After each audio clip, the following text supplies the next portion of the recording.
Welcome to Buddha at the Gas Pump. My name is Rick Archer. Buddha at the Gas Pump is an ongoing series of interviews with spiritually awakening people. I've done over 415 of them now, and if this is new to you and you'd like to check out previous ones, go to batgap.com and look under the past interviews menu where you'll see all the previous ones organized in several different ways.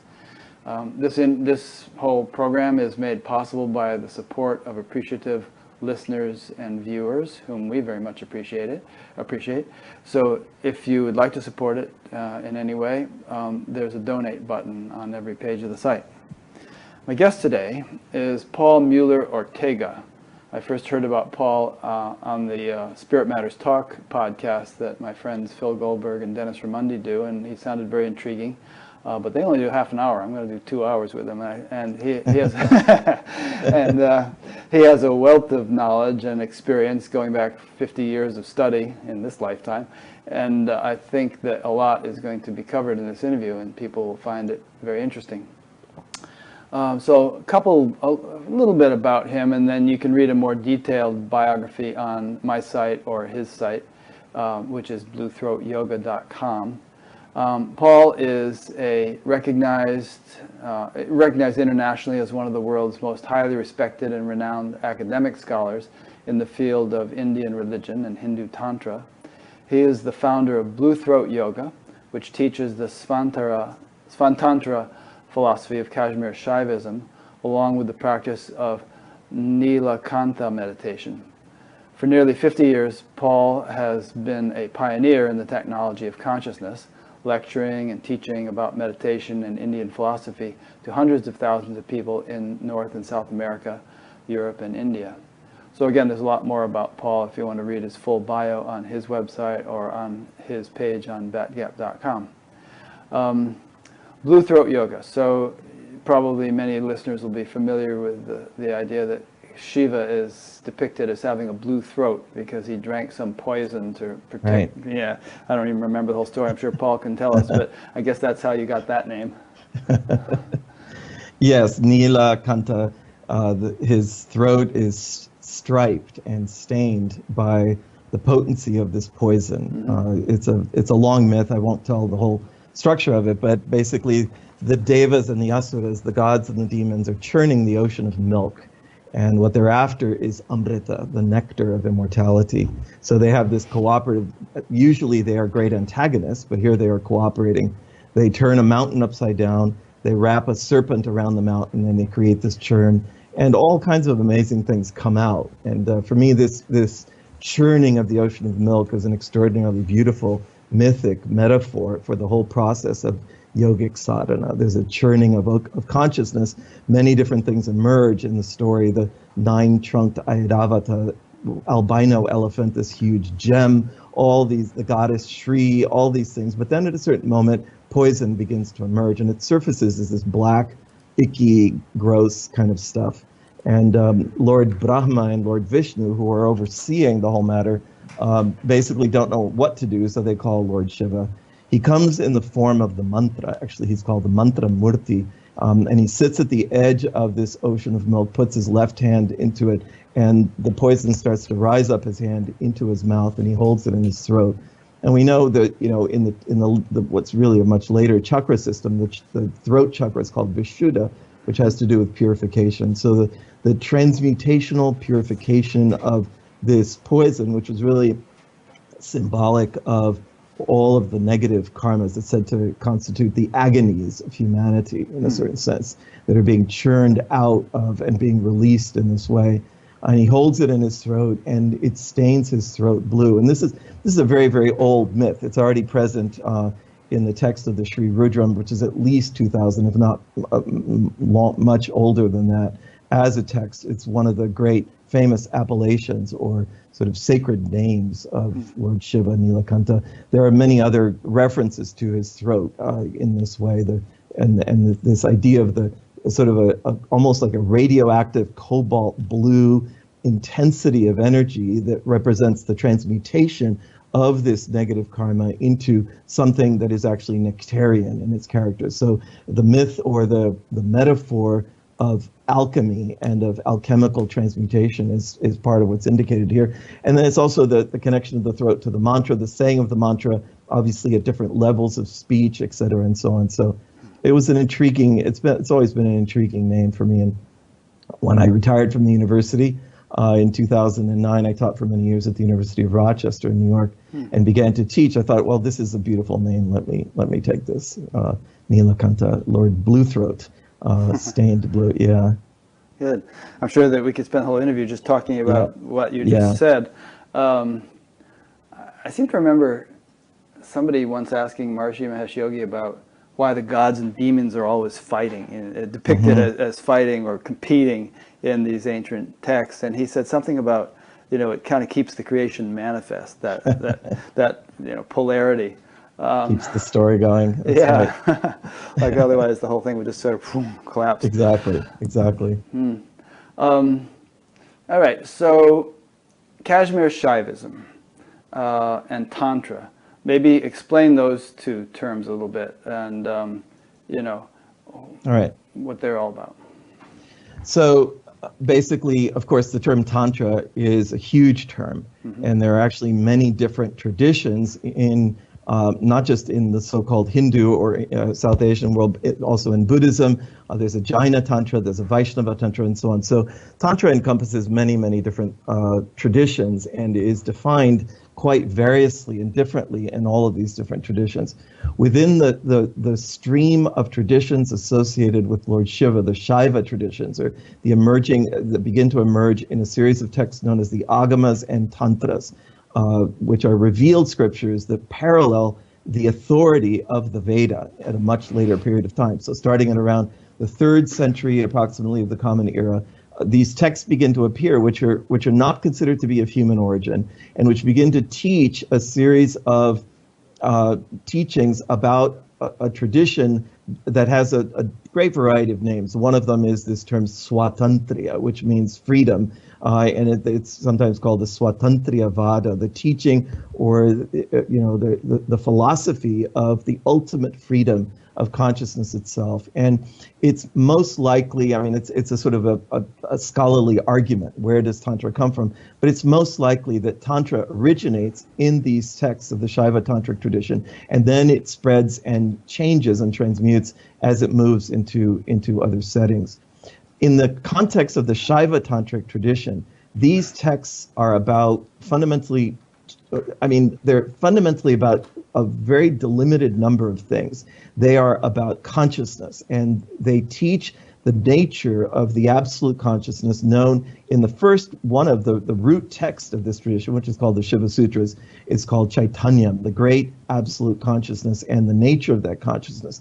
They're about the wisdom of the knowledge of that consciousness, and within that, then obviously they offer sadhanas, various different kinds of initiatory practices, as well as many rituals, as well as a whole system of sort of daily life, etc., and so on.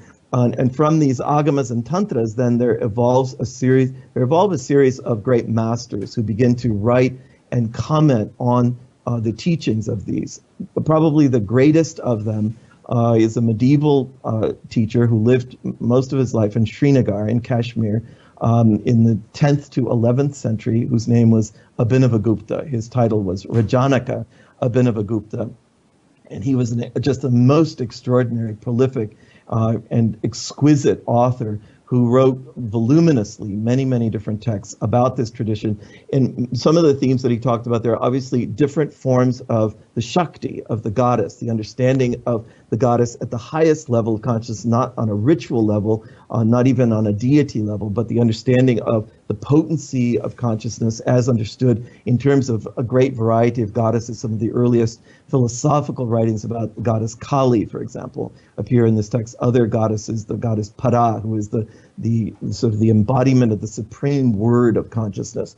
Within these texts also we get the really exquisite and very sophisticated teachings with regard to what is called Matrika Shakti, which is really the teaching of the nature of language and of the impulses of consciousness that create the structures of language and of knowledge in a very, very beautiful array that parallels the structure of Sanskrit itself. And so from this, then, both there are two branches. One is obviously the understanding of ordinary conventional language. How does language function?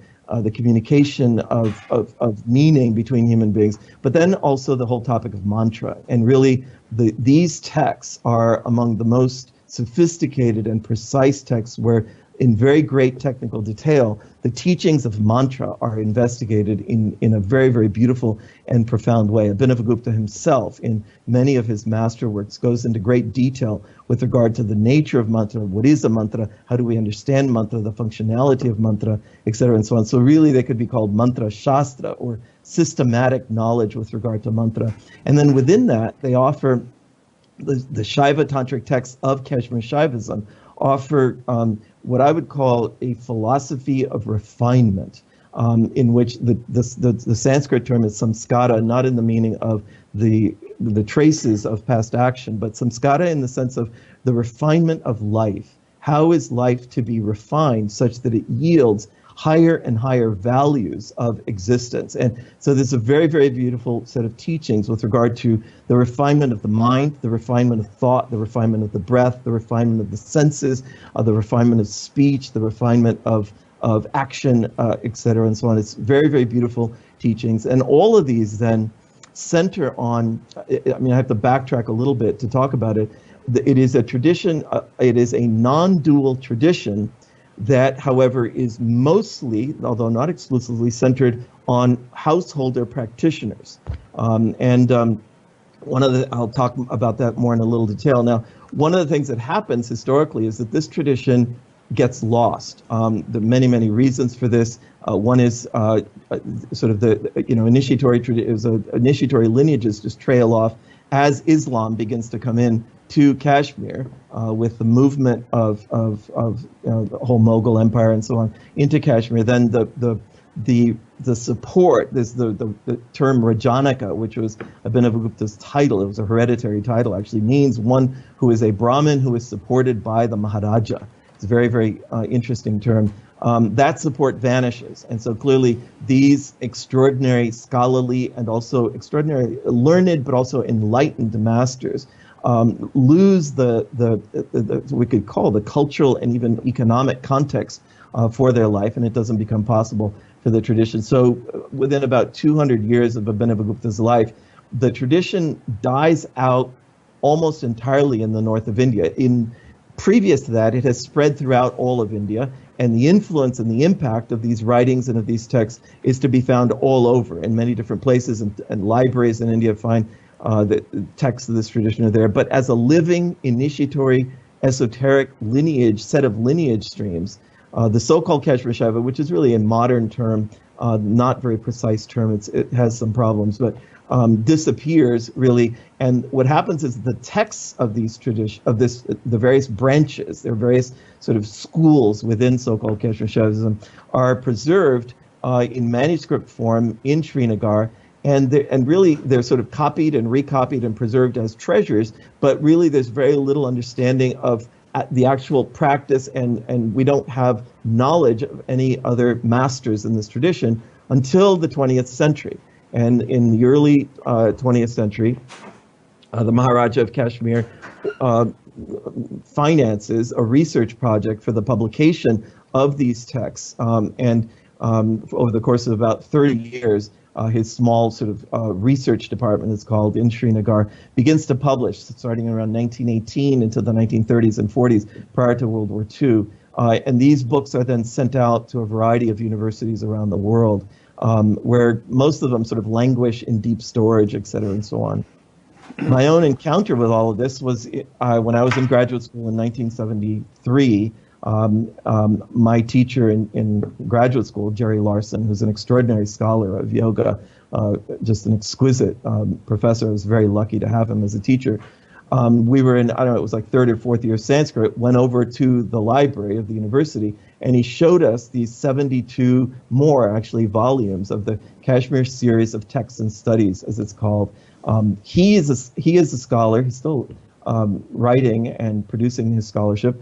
though retired from the university. Jerry was a scholar, is a scholar of classical yoga, Patanjali yoga, and classical Sankhya, but he was interested in the teachings of the 25 tattvas, or principles, reality principles in Sankhya, and where we get different versions of that. And one of the different versions we find are the 36 tattvas in the classical, the teachings of the so-called Kashmir Shaiva tradition. So anyway, long story short, that's where I was first introduced to this tradition in graduate school, and I've been pretty much fixated and fascinated and obsessed with it ever since. Now, obviously, Tantra is, I mean, for many, many years, I was a member of a small scholarly group. It's still in existence. I don't attend the meetings anymore, the Society for Tantric Studies. And pretty much, I would say the first 5 years of our meetings, what we did was argue about the meaning of Tantra. It's not an easy thing to define. But in the context of the Shaiva Tantric tradition, Tantra is the systematic science, the Chit Shakti Vidya. It is the wisdom or the systematic knowledge of the potency of consciousness. It is about mantra shastra, about this extraordinary technology of mantra in very acute and refined detail. Very, very beautiful teachings there. It's about refinement, and it also offers an esoteric path for householders that is non-dual. And you know, historically what happens is that the non-dual tradition that sort of wins the day historically in India is, of course, Vedanta, particularly Advaita Vedanta, which is a renunciatory tradition. And one of the things that's been lost, it's recovered now, but historically was that there was a parallel tradition, which was this tradition of the so-called Kashmir Shaiva tradition, which was a non-dual tradition for householders, for householder practitioners, that was a parallel path, and that parallel path for householders was lost in a certain sense, or at least it was lost from public view. Obviously, there are always the stewards and the guardians behind the scenes, and the teachers and so on, who are maintaining these things in some way or another. But in terms of a widespread knowledge of Abhinavagupta, the predecessor teachers of Abhinavagupta, who start out with, you know, these great teachers, Vasugupta, Somananda, Utpaladeva, these extraordinary masters who write these exquisite texts, and so on. And then subsequent, after Abhinavagupta, there are several other teachers. Kshemaraja is one of the most famous ones, who composes a text known as the Heart of Recognition, Pratyabhijna Hridayam.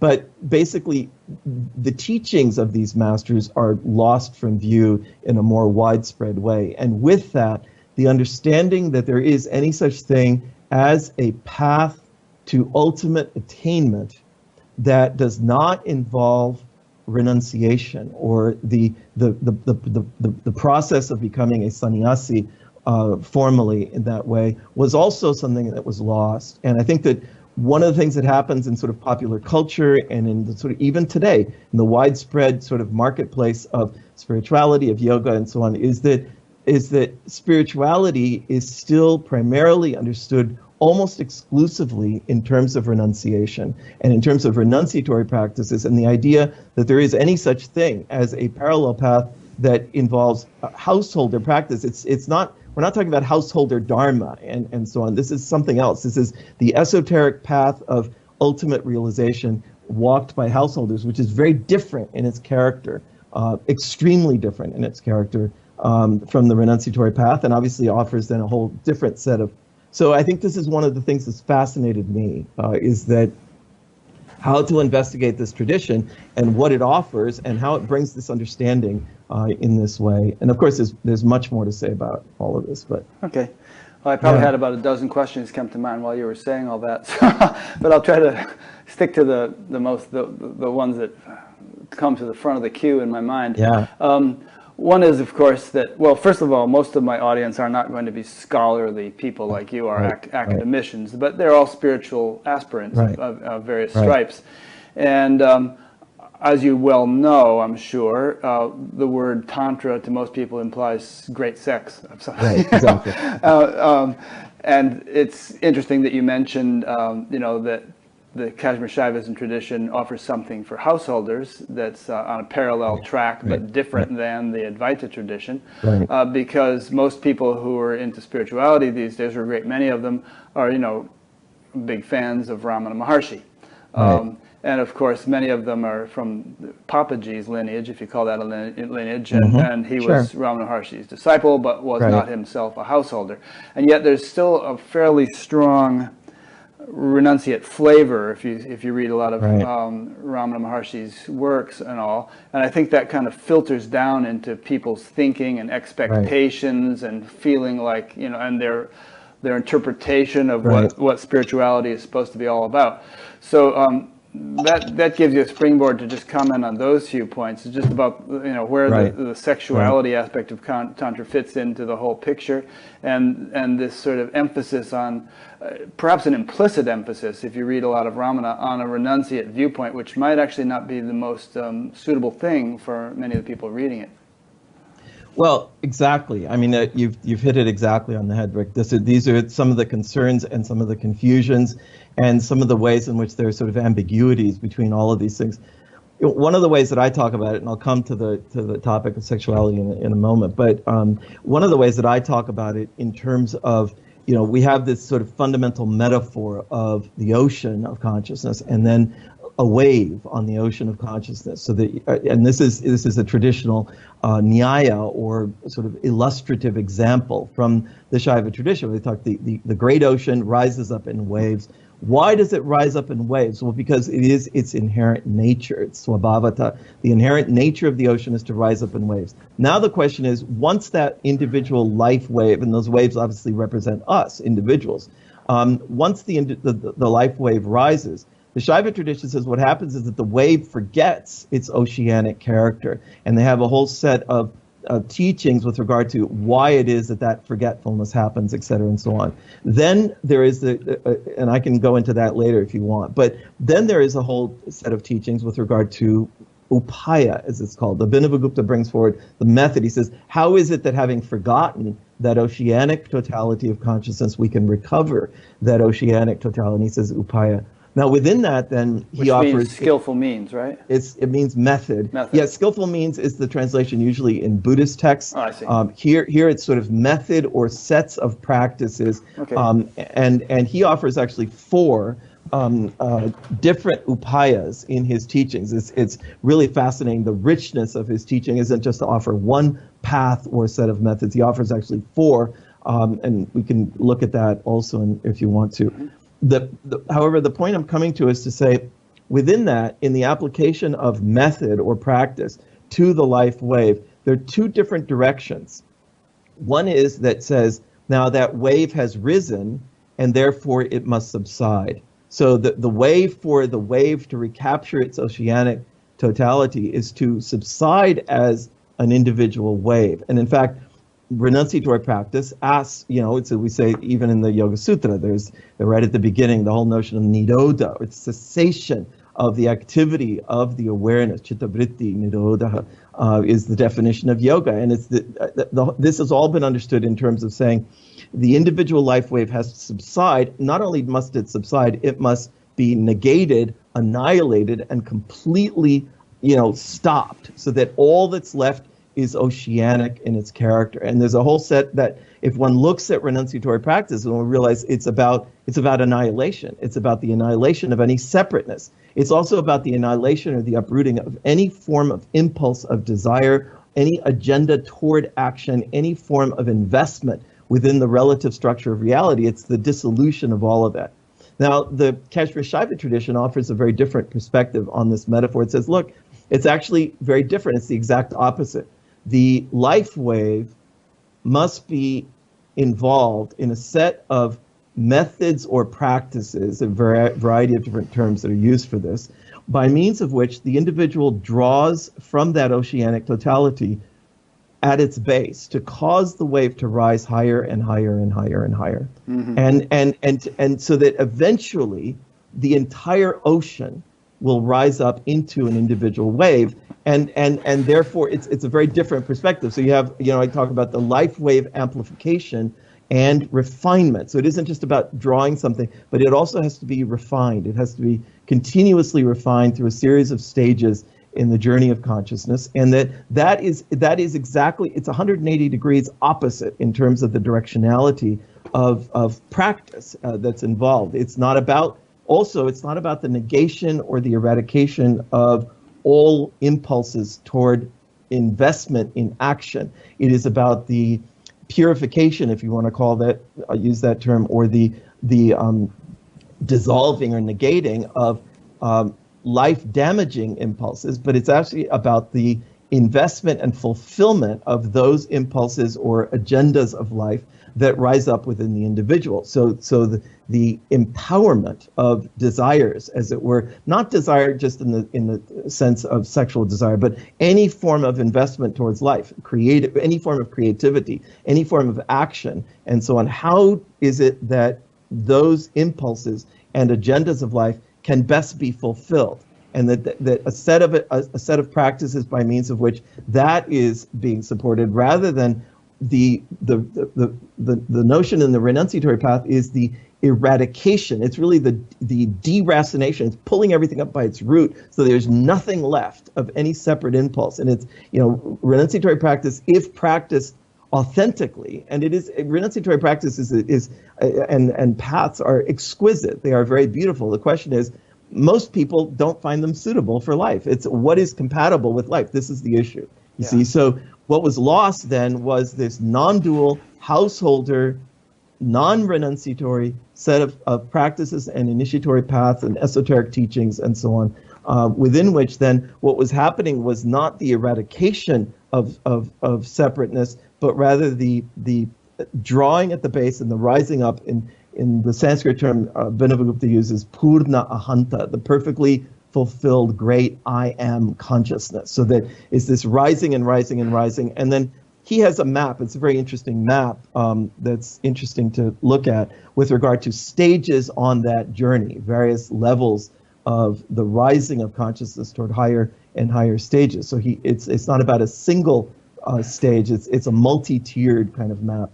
It's also very interesting. So what you just said about the rising of the wave to become, the whole ocean rising in a wave, I presume that you're implying, and correct me if I'm wrong, that not only, I was kind of reminded of all these verses in the Gita, like, establish in yoga, perform action, or yoga is skill in action, and things like that. And the emphasis being that, enlightenment is not merely about renunciation, but actually can be a tremendous boon in terms of more effectiveness in the world. Not renunciation in the world, but actually being more accomplish more in the world. Yeah, and that's not incompatible. So it's there in the traditional Hindu texts, but then Shankara's lineage was all renunciates, and it probably got swept under the rug. That was the implication of spiritual development for the vast majority of people. Yes, and I think, this is it's complex. It's obviously a long history that spans at least 1,000 years, if not more, of various kinds of evolutions. One of the fascinating details within all of that is that one of the places actually where the tantric tradition survives is actually in the very center of the Shankarite orders, the mattas of Shankara, as the later form of goddess-centered Sri Vidya, where the practice of Sri Vidya becomes the esoteric practice of the monastics, and so on. But it is kept sort of as the most secret teaching, or the most restricted teaching in that way. And so, it's quite complicated, and I'm sort of painting with a broad brush here. But it's one of the places where the Tantra actually survives is there. But generally speaking, this idea of a householder esoteric path that is non-dual in its character has been lost, and it's been lost from view. And part of what I think that over the last 100 years or so, the recovery of somewhat lost tradition of so-called Kashmir Shaivism has been it's a collective enterprise. Obviously, it's not any one individual, but there's been an interesting emergence, if you will, of this tradition and of its teachings and of the writings of its masters and so on, that offers us a very different picture and a very different perspective, and something that's it's actually interestingly modern in a certain way. It's interestingly compatible with the aspirations of many people, in our modern world, where people are not necessarily all flocking to become renunciates and so on. So, to say the least. Yeah. In fact, another, I try to keep my audience in mind during these interviews, and one bias or opinion that I often hear aired is that all this stuff about gods and goddesses and all the sort of the sort of all the trappings of the Hindu tradition, the Vedic tradition, seem like so much diversity to people, especially if they've been reading a lot of Ramana, and they think it's all dualistic, all that stuff. Why don't we just cut to the chase? And there's only one reality, and we shouldn't get hung up in all these details, and so on. And so, I don't know, address that doubt. Well, I mean, I think it's also a question of taste, of what, I mean, the spiritual path many times responds to what we're come into this life, and what people's tastes are, what their previous experiences, what they gravitate toward, what form, or, like Joseph Campbell talked about the masks of God, what mask of reality is appealing to us in a certain kind of way. That's part of what, in the Hindu tradition, they talk about the Ishta Devata, the desired form of the deity that speaks to you most powerfully is the form of reality that you can most easily approach, that's closest to your heart in that way. And I think that there's no question that one of the boons of this time is the sort of the almost infinite variety of different paths that are available. The downside of that boon obviously is a tremendous amount of confusion with regard to aspects of all of this, but nevertheless. Yes, it is clear that the conventional Hindu religion, to separate conventional Hindu religion, which obviously has many different sampradayas or groupings within it, does focus on a great variety of different deities, different faces, different forms, different approaches, rituals, temples, festivals, holy days, etc., and so on. Mm-hmm.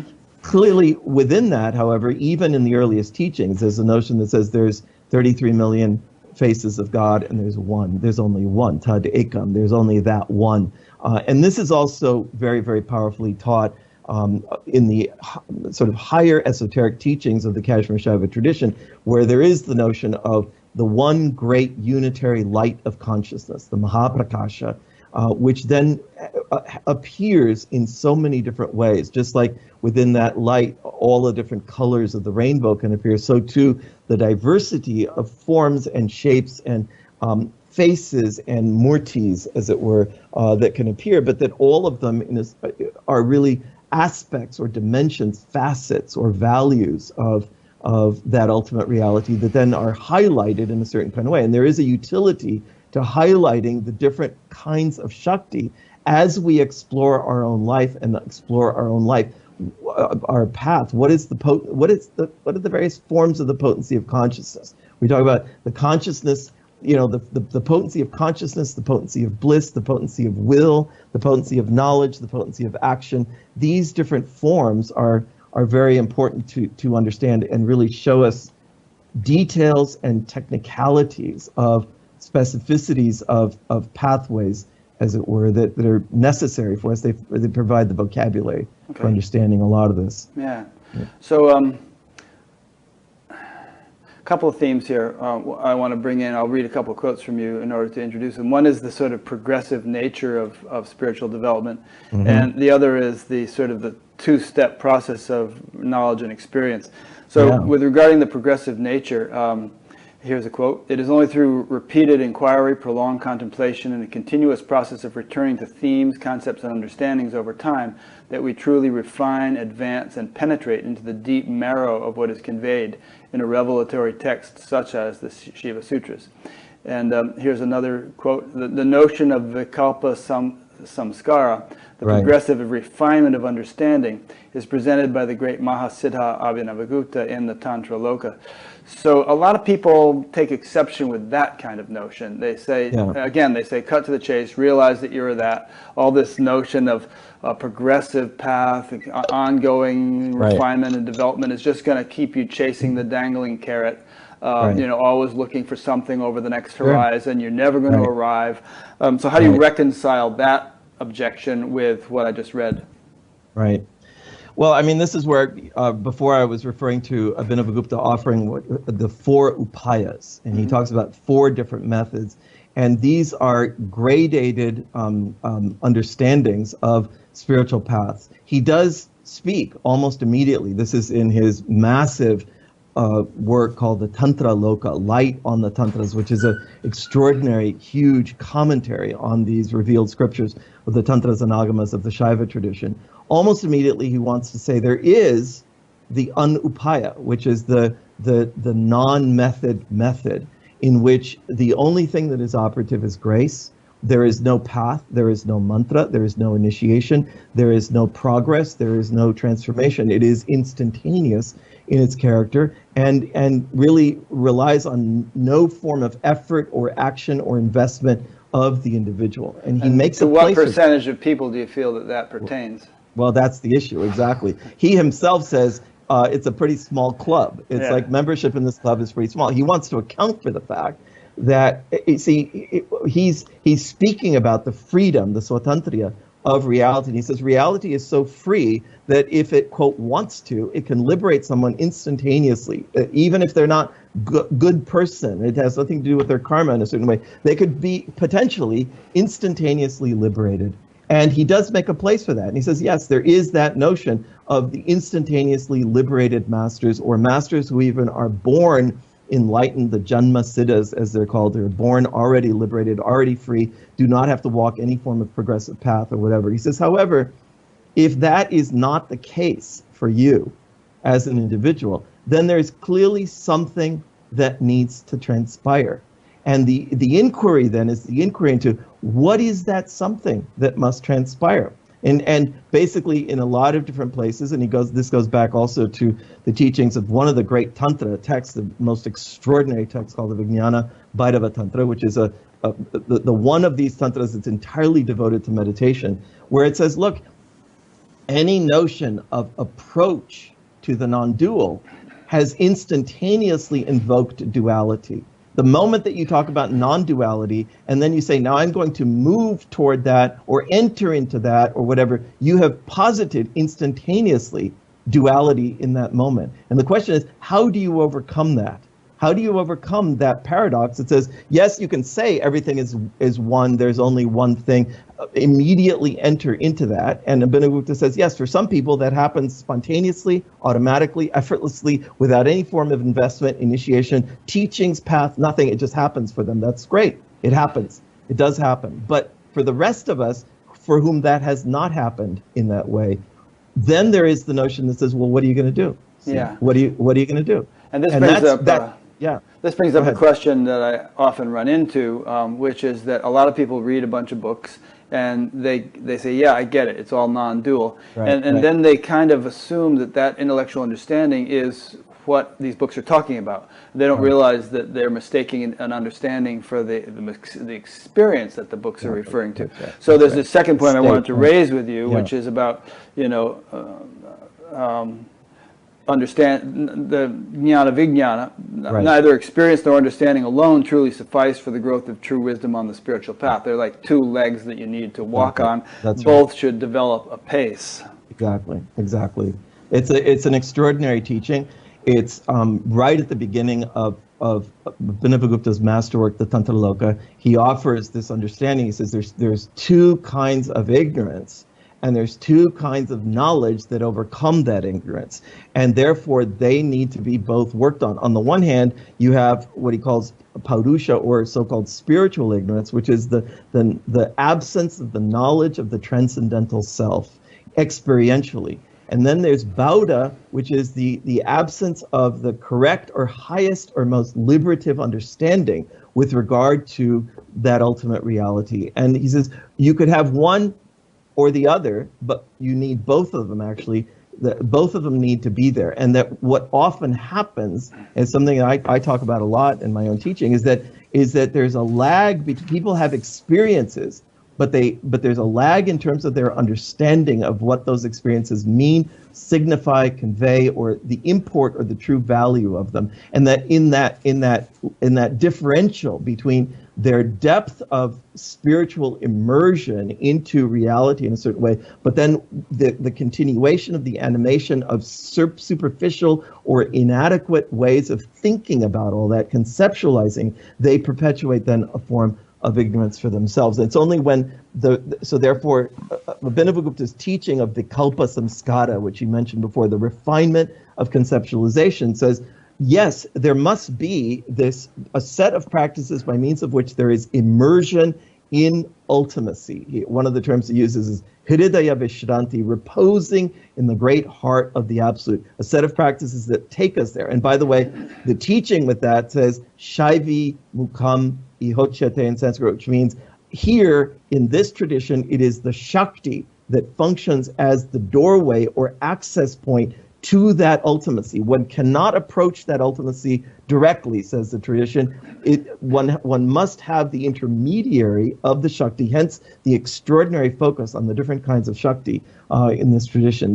The Shakti creates the pathway or the access gate or the means to enter into that. But having entered into that, then the question is, how is the person still thinking about the whole thing? How are they understanding it? And in many cases, there's a perpetuation of very limited understanding, fallacious or incomplete or unrefined knowledge with regard to it. And hence, for this tradition, it is just as important to have the experiential immersion in ultimacy, in absoluteness, and the digestion and the sort of the continuous steeping and dyeing of the cloth of consciousness in that, as there is the notion of the process of refining how we're thinking about it and having our mind and our understanding catch up with what is already taking place. And that's the process of the kalpa samskara. It says, look, your mind ordinarily is going to animate limited knowledge. The Shiva Sutra, the famous root text of the tradition, says jnanam bandha. Limited knowledge is one of the definitions of bondage. What is bondage?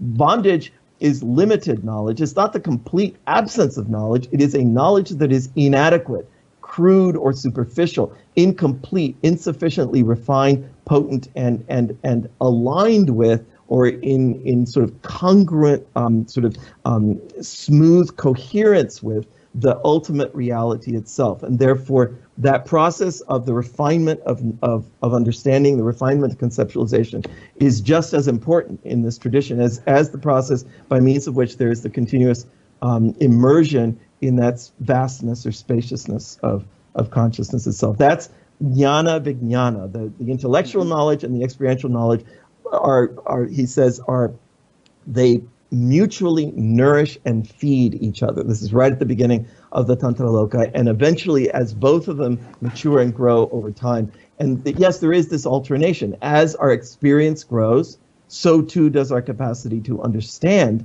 even the teachings of the tradition, the words of the great masters, etc., and so on. It is only as the inner eye of experience is opened that we can actually really even register the nuanced subtleties and in-depth precisions of what are being contained in this teaching. So you're absolutely right. Just reading a book and saying, "Oh yeah, well I'm cool with that. Yeah, non-duality is my bag, my philosophy," and so on. It's like that's just, I mean, that's great. It's a first start. It's a laudable enthusiasm, but it is not really the nature of realization itself in that way. Yeah. And on the flip side, I've interviewed people whom I think have a very profound and genuine degree of awakening, of experience, but their interpretation of it, and then many of them become teachers and get up in front of audiences and start promulgating this understanding, I think is very half-baked. And I think it confuses people. And, and many of them don't, not only are they espousing some understanding, which I think is limited or erroneous, but at least in my opinion, but they may not be offering any actual prescription for developing the sort of experience they are having. And so people sit there and they get kind of uplifted and inspired by what they're hearing, and they kind of resonate while they're sitting there. Yeah. But I don't really know how productive it is. Well, exactly. I mean, I couldn't agree with you more. Exactly. It's very well said. Yeah. This is the issue. And therefore, I think that we're in a phase in which we are maturing very rapidly with regard to our understanding of overall maps of spirituality, maps of enlightenment, and different models of of practice and of schools of practice and teachers and so on. It's an extraordinary process of transmission that's been happening to the West for the last 150 years, if we want to think of it in terms of some great wave of an awakening or dawning time, et cetera, and so on. But that, even, many times people trace it back, say, well, Swami Vivekananda at the World Parliament of Religions in 1893 comes to Chicago, and it's really the beginning of an extraordinary wave of teachers and teachings, not just in the Hindu tradition, we know Buddhist tradition, practically every esoteric tradition that has ever existed on planet Earth has been poured out for inspection and visibility and a certain kind of revival at the current period of time. And there's a certain there's a sort of evolutionary process of maturation within all of these different traditions and schools, growing up to more sophisticated, more refined, and more adapted to.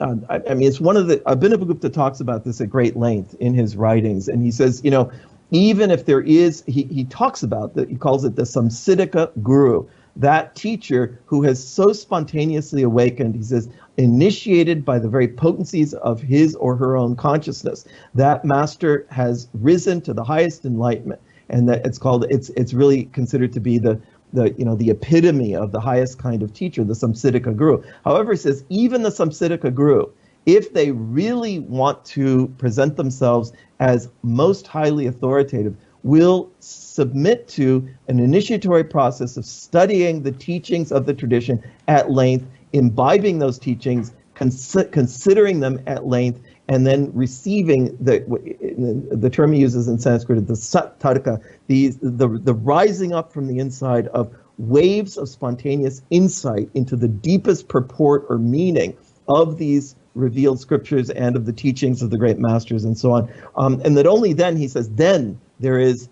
a teacher that could be called equal to Bhairava. Bhairava is the form of Shiva that is most worshipped in this Shaiva tradition. Then they truly can be said to become Bhairavas. And so there's a kind of a responsibility to, however much there's a freedom and a feeling, when I was a university professor, we used to read William James in theories of religion classes and so on, and James talks about how mystical experience is self-validating. It has this quality of, when it rises up inside you, that you feel that it is true, and that there's nothing in the outside world that can really counter that. That feeling of the self-validating nature of mystical experience, however, still, the Shaiva tradition said, look, however much that's your experience, you still need to practice in alignment with tradition. You need to practice in alignment with the teachings of the great teachers, the great texts, the great commentaries, and so on, because there may be remnants of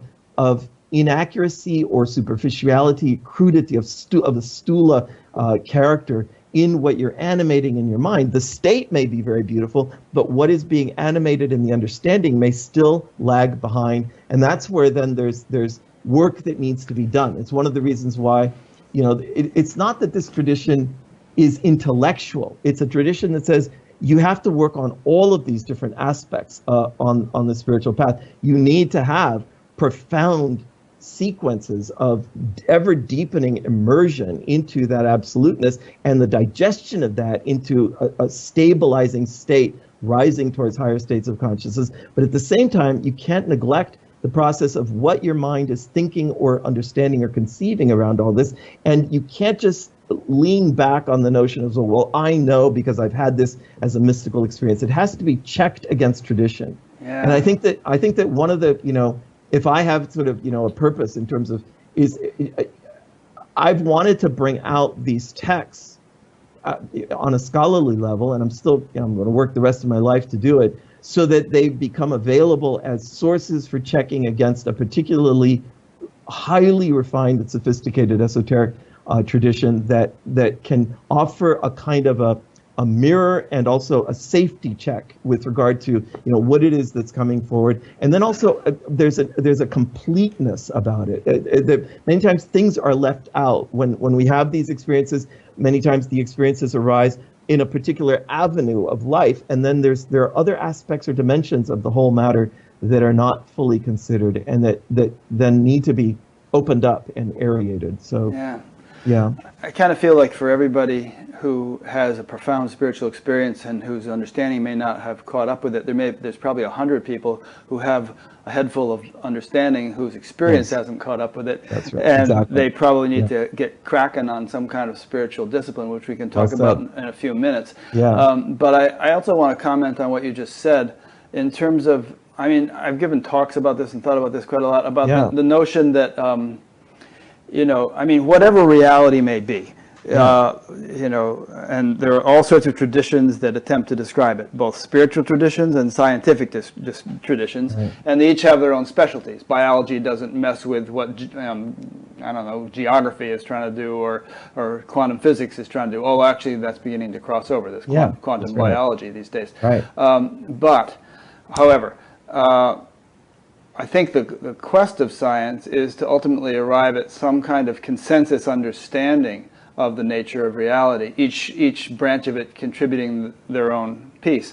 And I would think that spirituality could and should aspire to the same thing. And there are so many traditions of that throughout the world, but really they're all talking about the same reality ultimately, just coming at it from different traditions, different cultures, different ages, but then the two of those should be able to merge in some kind of grand unification.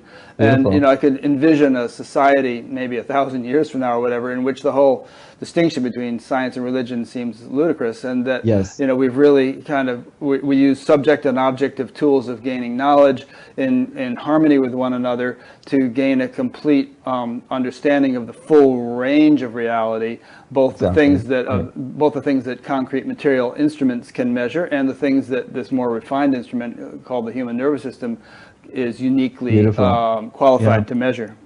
Beautiful. Yeah, exactly. I mean, I couldn't agree more. That's exactly it. And that, you know, it's the notion, I mean, this is where, you know, Indian philosophy generally, in all of its different branches, talks about the pramanas, which are the modes or means of knowledge. So how do we know things, you see? And there are 7 or 8 or 9 of them, depending on what different schools you look at, but basically it boils down to 3. They say, look, we gain knowledge in life through our senses, and it's called pratyaksha, that through our very eyes. What's in front of our eyes is the master sense for all of the 5 senses. But we also gain knowledge through inference, anumana, which is to say we can infer from what we're seeing and derive knowledge secondarily in that way. The famous example is what they call the invariable concomitance of fire and smoke.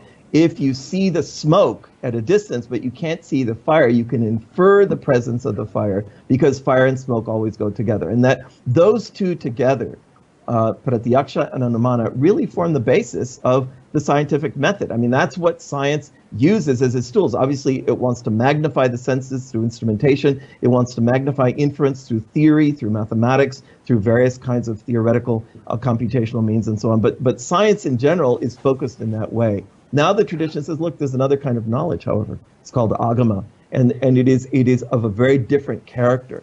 It is the knowledge that reality has of itself spontaneously and automatically, and the way that knowledge reveals itself within human beings, and that knowledge is not able to be, as it were, collapsed down to the sort of perceptual or inferential kinds of knowledge that are derived from the other pramanas, and that most of so-called spirituality or spiritual paths then derive from a kind of knowledge that emerges spontaneously from reality itself, and that has been transferred to individuals through extraordinary individuals themselves. And that this then creates an extraordinary consideration: is how is it that using this instrument, you mentioned the nervous system, it's a very beautiful phrase, this the physical and subtle bodies, as it were, and their state, knowledge can begin to arise spontaneously from within, and we as individuals can begin to serve as vehicles for the transmission of a knowledge that is not born of our surface intellect. It's not born from our cleverness or intelligence or our accumulation of data or our sort of inference around that. It is somehow this notion of something that emerges spontaneously from inside, fully formed and fully shaped. This is a practice, and it receives a name. Abhinavagupta calls it bhavana. And bhavana then is this extraordinary counterpart to meditation. He says first you have to go within and clear the field of the buddhi, the pre-egoic awareness space of the debris accumulations of the negative samskaras that have accumulated. There's all kinds of junk inside us, and it has to. There's physical stuff, but it's also subtle body stuff that needs to be purified away. When the buddhi is rendered sufficiently sattvic, which is to say clear and luminous and irradiated, ignited with light, then that becomes an arena within which the individual embarks on an adventure of invoking sequences of insight. And this is the most extraordinarily fascinating dimension of the Shaiva tradition, where they say you practice bhavana as a series of practices in which you begin to inquire at the very root of the relative sphere of reality, at the very doorway, as it were, of the absolute. You place inquiries at that place, and those inquiries will then shape themselves into sequences of responsive, structured insight that then rise through from the very subtle level.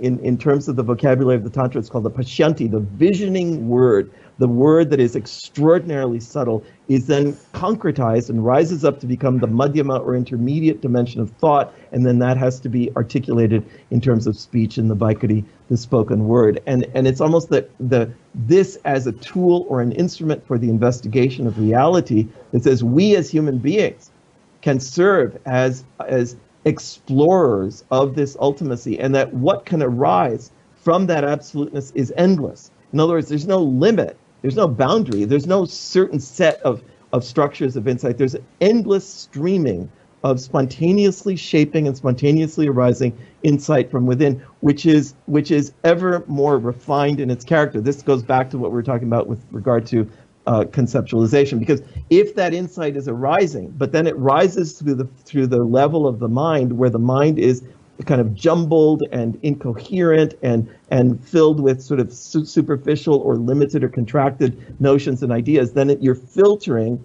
this very limpid stream through a kind of a muddiness, and then it emerges. That's what emerges in that way. So it's a question of how do we sufficiently clear out the instrument of the human body and the subtle nervous system and so on, such that then individuals can serve as source points and transmission relay stations, in a certain sense, for these extraordinary impulses of the ultimate absolute consciousness to rise within that. And that this is the understanding. Yes, it's the understanding of great teachers, but eventually it has to be the understanding of the destiny of humanity. In other words, how do human beings really rise into a golden era? Only by having this independent, individual access to this ultimacy, not just in terms of the silence of transcendence into the absolute, but also in terms of being practiced and capable of receiving the streaming forth of these insights that then serve, really, they serve as they serve to guide, they serve to orient, they serve to inform, they serve to inspire, they serve to also permit the shaping of any kind of degree of complexity of knowledge whatsoever. And that this is the way we understand it, is we say, well, the great masters had risen to that state, so they spoke from that dimension, this very limpid and clear level of their speech, because they had cleared out, and that the aspiration isn't just to meet such a master, the aspiration ultimately is to become such a being, where that process can arise, and that's part of the vision of this tradition. So meditation and bhavana is this eliciting of sequences of spontaneous insight from within. It's very, very, very fascinating, and it's a set of experiences. In other words, that it happens, and you begin to have a spontaneous insight from inside, and then as the process of the clarification and the refinement of consciousness proceed, so too, to an increasing degree, the ever more potent surging of different kinds of insights that then narrate, in a certain sense, the nature of reality, the nature of the absolute, the relationship of the absolute to the relative manifested structures, etc., and so on, and become anyway, this is all. Abhinavagupta talks about this 1,000 years ago in extraordinary detail, is the point I'm trying to make. It's fascinating to find this in his text. Somebody sent me an interesting quote from Nisargadatta Maharaj the other day. He said this shortly before his death, apparently. He said, "Forget I am that." That was the title of a book of his sayings. He said, "I realized so much more since then. It's so much deeper." I love it. Which some people don't like that notion because they've, like I said earlier, chasing the ever-dangling carrot. But I kind of love the notion of never-ending exploration and unfoldment and refinement and Beautiful, beautiful. Yeah, I mean, I can't say that I've ever met anyone who would be exempt from that possibility. And I've met some pretty interesting people, but I really feel like it's a never-ending exploration. And if you read the sort of the traditional texts about the various lokas and the beings that are said to dwell there, and all, we're kind of in kindergarten here compared to what's possible. Well, we're on this topic of, you were talking about purification. Yeah. And I just want to read a question that came in from Raymond Schumann in Olympia, Washington. We were talking at the beginning about the blue throat thing, and he said, I read the story to mean that a seeker after enlightenment must swallow and metabolize all his personal shadow. He must also swallow his portion of the agony of creation. Beautiful. Yeah. So. Yeah, exactly. Yeah, that's well said. I couldn't agree more. Yeah. That's exactly right. Yeah. So I remember Maharishi talked about stress as being impurities in the system, and structural and chemical abnormalities in the nervous system which needed to be purified. Structural repair, chemical purification, and these days the term neuroplasticity is popular. And somebody asked him one time, well, what happens if we got rid of all of our stress, all of our individual stress? He said, well, then you start taking on cosmic stress. So you become a washing machine. That's right, exactly. Yeah. And I think that, this is an old understanding, obviously, that says the presence of great masters on planet Earth has been possibly the salvation of the planet against annihilation. That great beings, even in their silence, even beings who do not emerge to have a public sort of teaching or agenda or whatever, that the extraordinary purificatory potency of great enlightened masters on the planet has served as a countervailing kind of impulse against just the sheer also ocean of horribleness, as it were, that has been accumulated in that way. And that brings up an exciting point. Thich Nhat Hanh said the next Buddha may be the Sangha. And I think we're at even though we've had the possibility of nuclear annihilation for half a century now, I think that there are so many things now which have lined up to potentially kill us all. Not only the nuclear, but climate change and many, many other things. And I find that extremely exciting and significant that there seems to be some sort of epidemic of spiritual awakening taking place in the world, which is unprecedented in our memory. And that it might be just nature's way of providing the antidote, although it's not a done deal, but providing the potential antidote to some kind of really catastrophic thing. Yes. And I think that, when I was talking before about waves of teachers, and I think at a certain moment, it's not that the wave of teachers is going to necessarily stop, but it becomes more and more our responsibility.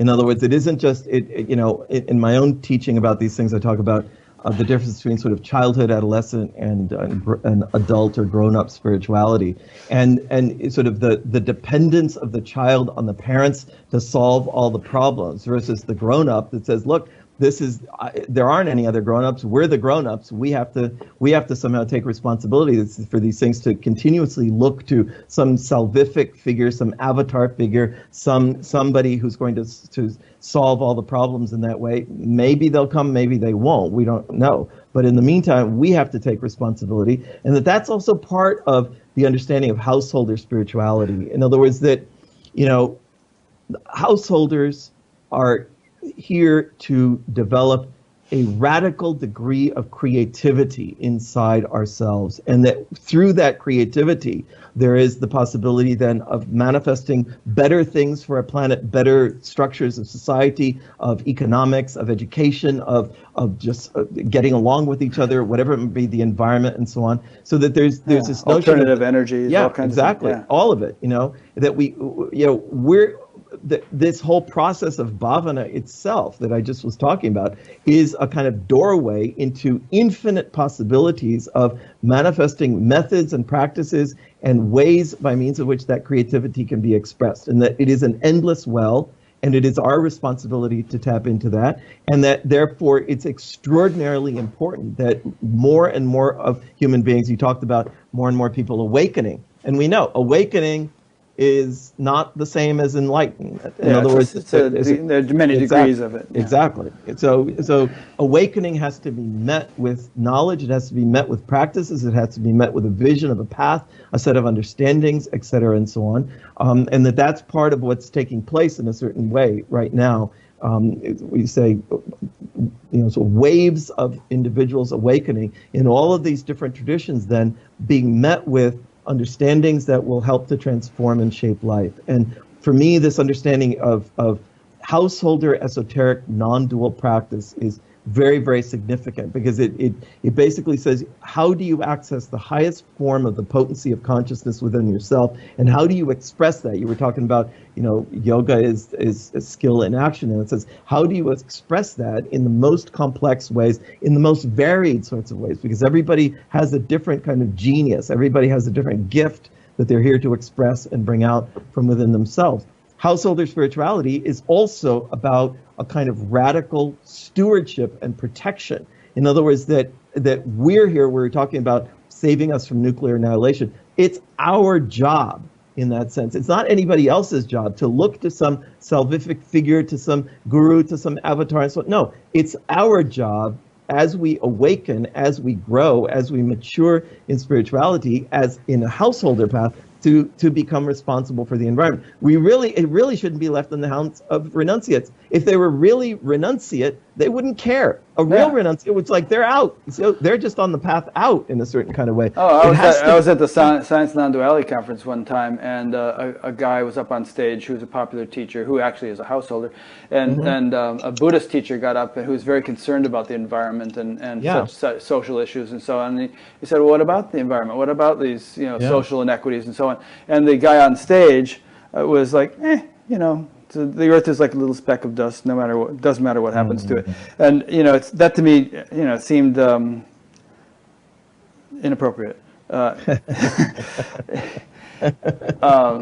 unnecessary, and really not an attitude we want to promulgate. You can't evolve spiritually unless you actually have a body and can breathe and can eat and so on. And this is a marvelous place in which to accomplish spiritual evolution. Let's keep it going.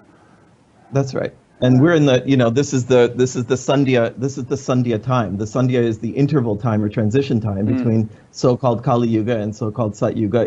We're in this long period of transition, which is kind of betwixt and between. It's not one, it's not the other. It's like the dawn. Is the dawn nighttime? Is the dawn daytime? Well, it's a little of both.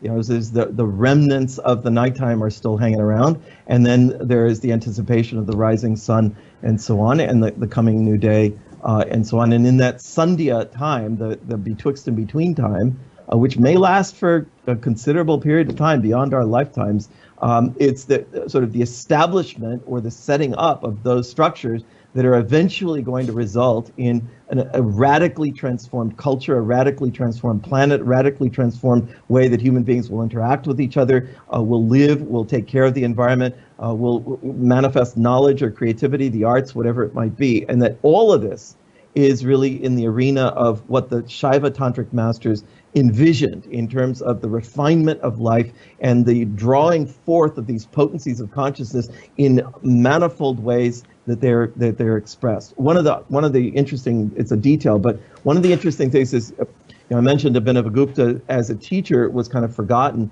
The one place where he was remembered is in a kind of secondary agenda of his work, where he wrote about Indian aesthetics, the philosophy of art and artistic beauty. And his theory of art, the Rasa Dwani theory, actually is well known and survived to this day. It was a kind of a question about what is it that makes something beautiful in terms of an artistic creation. And it's really an application of the whole spirituality of the Shaiva tradition. But that was kind of lost, and yet his aesthetic theory, so he was open to the arts, he was open to creativity in that way. He was open to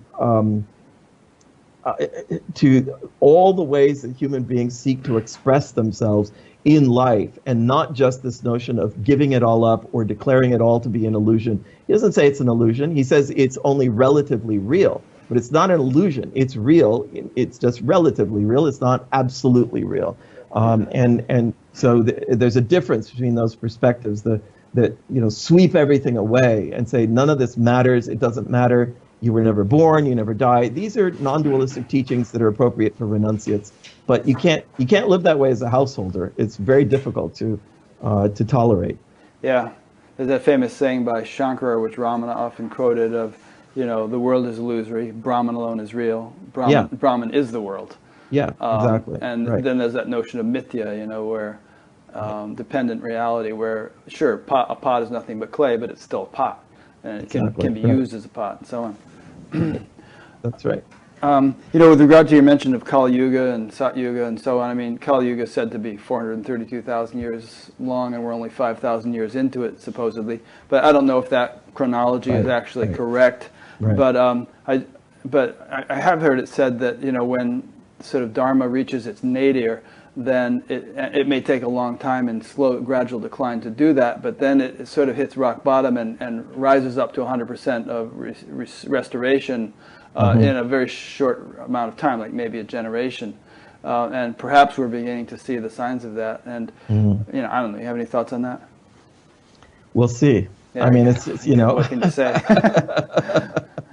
I think these are powerful, suggestive notions that don't necessarily translate mathematically or in terms of astronomy or in terms of the history of the universe, et cetera, and so on, but are rather ways to understand the manifestations of time. I mean, that one of the meanings of Shiva, he's often called Mahakala, the great time, and this notion of the time manifests in different flavors and different. In sort of modern times, we just have, well, time is the same all the time. It's just time. It's just, it's not different. But there's this notion that different kinds of things occur in different eons of time, and that's this teaching of the Kali Yuga, the Sat Yuga, Dwapara and Treta are ways of expressing this notion of kind of a pulsating, transforming, evolving, and devolving structure of what's interesting about this theory of time is that things get worse. Over time. It's like the Sat Yuga is there, and then it gets worse and worse and worse and worse. It's really quite depressing in a certain kind of way. But then there is the restoration or a revival or a rising up, and how long that's going to take to happen. It's also how long according to whom. In other words, that are we talking human years? Are we talking divine years? It's so for me. I'm not. Sometimes people have said, well, the quoting this 432,000 years and all this stuff. It's like, well. I don't necessarily need to take it literally. It's a very interesting notion that says we're on the threshold of something really astonishing. We cannot actually, from our current perspective, project and predict what is going to evolve because it's outside of the range of sort of the ordinary predictability of our mind. But we're on the verge of something astonishing, and that there are waves of spiritually awakening human beings. Awakening, being born, and so on, and that this is part of what we're in the midst of, and that it is it's kind of almost like a planetary emergency where it's not as if we have all these perfect schools and these perfect teachings and these perfectly orderly things. It's just every single tradition is doing the best they can to manifest and express what they possibly can and add to the collective discourse in that way. And I think that's the way I see it in terms of this Kashmir Shaiva tradition. It is very, very beautiful, and it's extraordinarily inspiring and necessary for us to understand. You just reminded me of something that Maharishi said when he was training us to be teachers on my course. He said, if a war is on, there's no time to train sharpshooters. Exactly, you just give people a rifle and send them out. Exactly. So we were a bunch of bozos, 21 years old. Let me just throw in a question here. It's a little bit of an abrupt segue from a fellow in California who submitted. David Darby in Grass Valley asked, The broad description that you gave of Kashmiri Shaivism Tantra sounds very similar to what a broad description of the fourth way as presented by Gurdjieff is, particularly as a non-renunciate householder path that involves a gradual refinement of consciousness and removal of illusions. Have you come across this tradition? Do you feel there are any links between the two traditions or a similar source? Well, I mean, I've read some of Gurdjieff and Ouspensky's works and all that kind of stuff, but I can't really say that I'm sort of in a scholarly sort of way able to present a point-by-point comparison. Sure. No, we don't have time for that anyway. But yeah. I mean, it's always fascinating when you get these parallel sorts of appearances of teachings where it seems like something echoes with something else. And of course, from a scholarly perspective, it's like, is there an influence there, or is just a parallel development? Is there a little of both? It's hard to say. What that might be, and okay. I think that good. Yeah. Another theme I'd like to bring in is the whole gross and subtle thing. Both in terms of the emergence of creation from subtle to gross, and the kind of like the reverse march of one's experience from gross to subtle. And so the whole implications of the power of the subtle as compared to the gross, and many other things that I'm sure you could say about it. So let's talk about that stuff for a minute. Well, I mean, this is, what you're mentioning is one of the fundamental teachings that is used everywhere in the text of the Shaiva Tantric tradition. You have this notion of bands of reality, or vibratory bands of reality. The stula, it's not just one level, it's a band of reality that could be considered to be gross or crude, objective, superficial, fully manifested in a certain kind of way. Bands of the subtle, sukshma, bands of the extremely subtle, ati sukshma, and then beyond all of that, something that transcends all of that structure could be called atita, or which just means utterly beyond the beyond, or para, the supreme, or whatever. And that this is it's a fundamental, extraordinarily useful map of both a kind of cosmic reality as well as of our own individual life. If we think of ourselves only in terms of our physical body, we're clearly doing a disservice to ourselves. Even just our minds are excluded. It's like, well, what about our minds? And this is, again, we're talking about science and saying, well, science wants to say, what's happening in our mind is just an epiphenomenon or a secondary byproduct of our gross physical brain, et cetera, and so on. It's like, no, the tradition says it's the other way around. There is a physical body, but there is also a subtle band of reality that is no longer physical, or it borders on the physical and then gets more and more subtle, and so on. And then there's something extraordinarily subtle, and that we as individuals, we're multidimensional beings. We exist on all those levels, except that most of the time we've forgotten or neglect or really ignore or do not have sort of systematic access to those more interior or more subtle or more higher vibratory levels of, and the notion that says, well, the Spanda teaching, this is where it comes from, the Kashmir Shaiva tradition, this notion of the vibration of consciousness. Is the vibration of consciousness is it begins to thicken or coalesce. Abhinavagupta uses the term shyanata or ashyanata.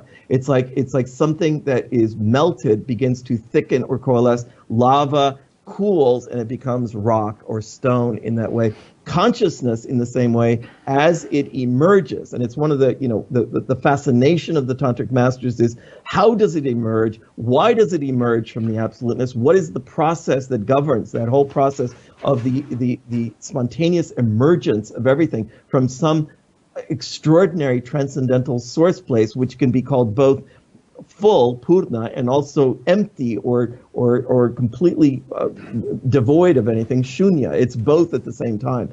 And so why does that all happen? As it emerges first at this level of the I usually talk about it as ati sukshma, extraordinarily subtle. And what Abhinavagupta talks about there, he says, in that first spontaneous, instantaneous emergence beyond the level of absoluteness, what manifests is called the Shakti Chakra, the extraordinary vortex wheel of the potencies of consciousness, an instantaneous manifestation of the total mandala of reality that contains all of the operating energies that will then go on to specialize and begin to modulate and express themselves in a great variety of ways. This extraordinary mandala, he calls it the Anakya Shakti Chakra, the indescribable vortex wheel of power that simply emerges in this extraordinary expression. It's the emission in a certain sense. You have the absolute, what breaches or breaks the transcendence of the absolute. And he says it's a particular kind of Shakti called Visarga or emissional Shakti that is fundamentally operative to finally force what is contained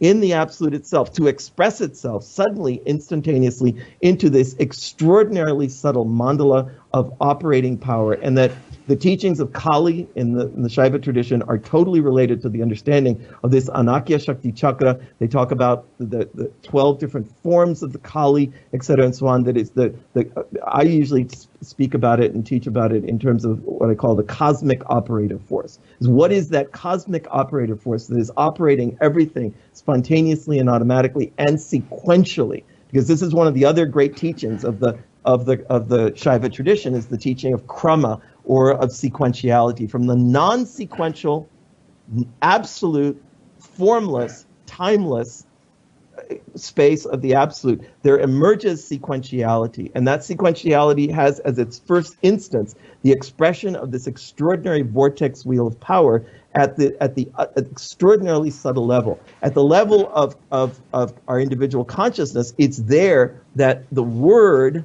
because you have the emergence of the objective universe on one track and the emergence of knowledge, language, and speech on a parallel track. And these are two parallel tracks of emergence that are happening. So you have the emergence of these cosmic operator forces on the level of the objective track of reality that will eventually oversee the manifestation and expression of all of samsara.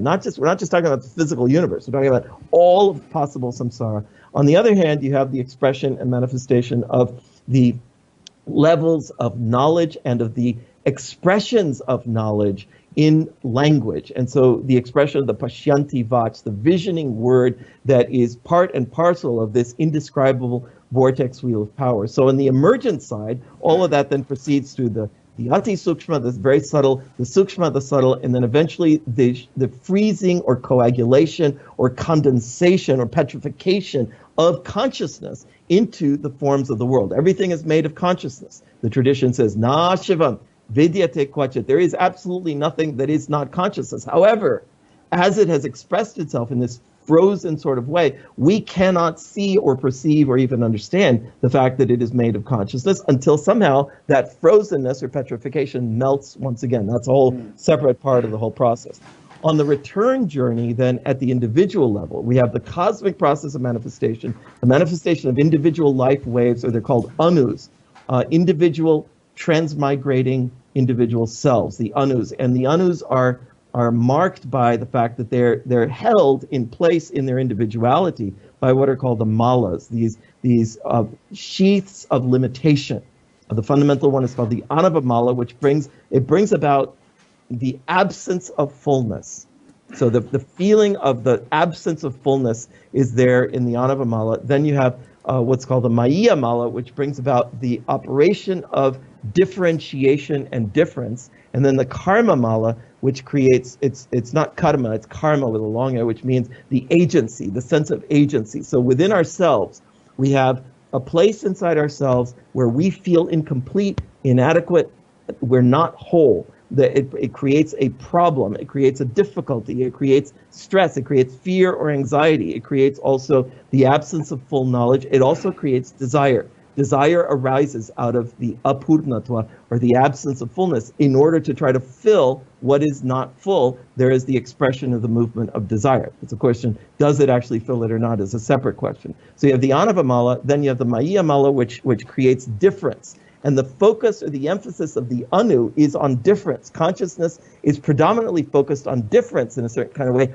loses track or sight of the underlying or subjacent unity, and the thread of non-duality is lost. And then it creates also the sensation of arrogating to ourselves our sense of agency. I'm doing this. The karma mala, it says, inside ourselves, I'm doing this, whereas really what's doing it is this freestanding, freely operating, totally free energy of the Shakti, but we superimpose on the movements of the Shakti that sensation. I'm the one who's performing these actions, and that creates then the Anu, the transmigrating self in that way.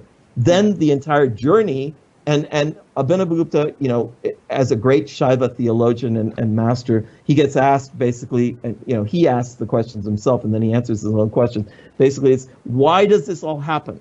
See? People say, well, wasn't everything perfect the way it was? Why do we have to go into this big mess of all of this that arises?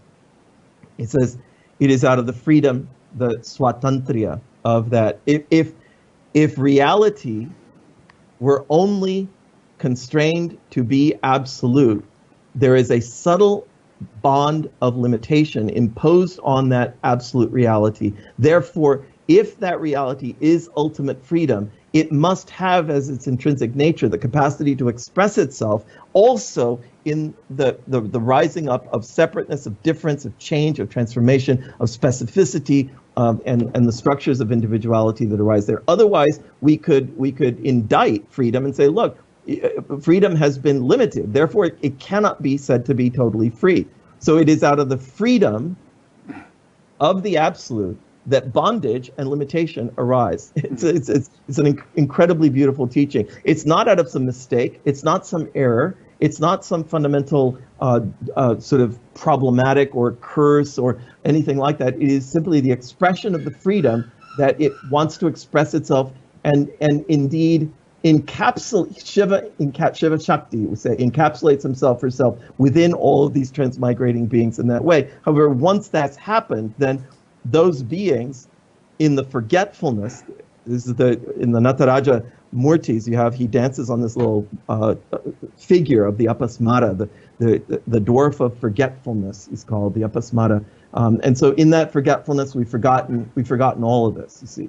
So the question then is how does all of this arise? Once again, that's the whole teaching of upaya, of different levels of initiation, et cetera, and so on. And I think that there's a tremendous amount. I'm trying to talk about a lot of different things at once here. But let me just throw in a couple things here. Yeah. I just reminded of that thing in the Gita, I think, where Krishna says, Prakritim swam avashtabhya vishrajami puna puna, taking recourse to myself or curving back on myself, I create again and again. And it's this thing about kind of the self-interacting dynamics of consciousness that creates this sort of threefold structure within the oneness. And what are you doing there? Ireen's making gestures at me. And results in the whole diversification and emergence of creation. And it's funny, it's interesting also to note in physics they have this thing called, what is it called? Spontaneous sequential symmetry breaking or something like that, where the sort of unified levels of creation become more and more diversified through a breaking of symmetries. And eventually it becomes material creation. I want to, well, you may want to comment on all that, but do you, or shall I ask the next question? Go ahead. Okay, so what I just want to say was, so based upon everything you just described in terms of the whole range of creation from gross to subtle and to transcendent, and you referred to us as multidimensional beings, would you say that a good definition of an enlightened person might be someone who has fully realized their multidimensionality in the sense that their awareness is not restricted to some limited range, but is open to the full range of their of reality from gross to subtle to transcendent, and is fully capable of functioning on any or all of those levels, either simultaneously or selectively according to the need of the circumstance? Yeah, that's beautiful. I like that very much. I mean, I think that, as you know, there are stages to all of this also. Right. So that in terms of saying, well, how do we attain? How do we master? How do we establish more fully evolved states of consciousness? In the Shaiva text, then they talk about the Turiya state, a fourth state of consciousness, which is also talked about in the Vedantic texts, etc., and so on. Turiyatita, beyond the fourth state of consciousness. Then they want to talk about what's called the Atma Vyapti. And the Atma Vyapti really corresponds to what one interpretation possibly of what Kaivalya is taught in the dualistic texts of classical yoga and classical Sankhya, which is a state in which in the classical yoga vocabulary, the Purusha has risen from being experienced as somehow lost in the prakritic body-mind structure to its own separateness. And there is this, it is still a dualistic state, but is the rising of the Atman or the self or the Purusha value so that it has fully risen. As you know, however, then the process, that doesn't end the process. That's really kind of a halfway stage. And the Shaiva tradition then speaks about what's called the Divya Chakshus, the evolution of the perception of the celestial or the divine within external perception, and then finally what's called the Shiva Vyapti, the perception of everything in terms of the absolute consciousness itself, in which the perception of an object is not lost, but yet there's the perception of it in terms of these.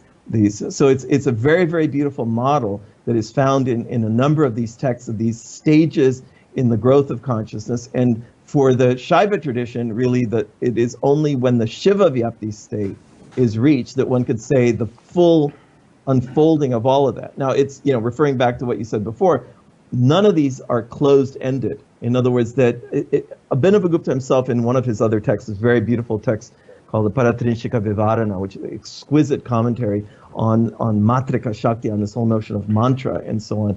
And he says, thus far and so much have I seen.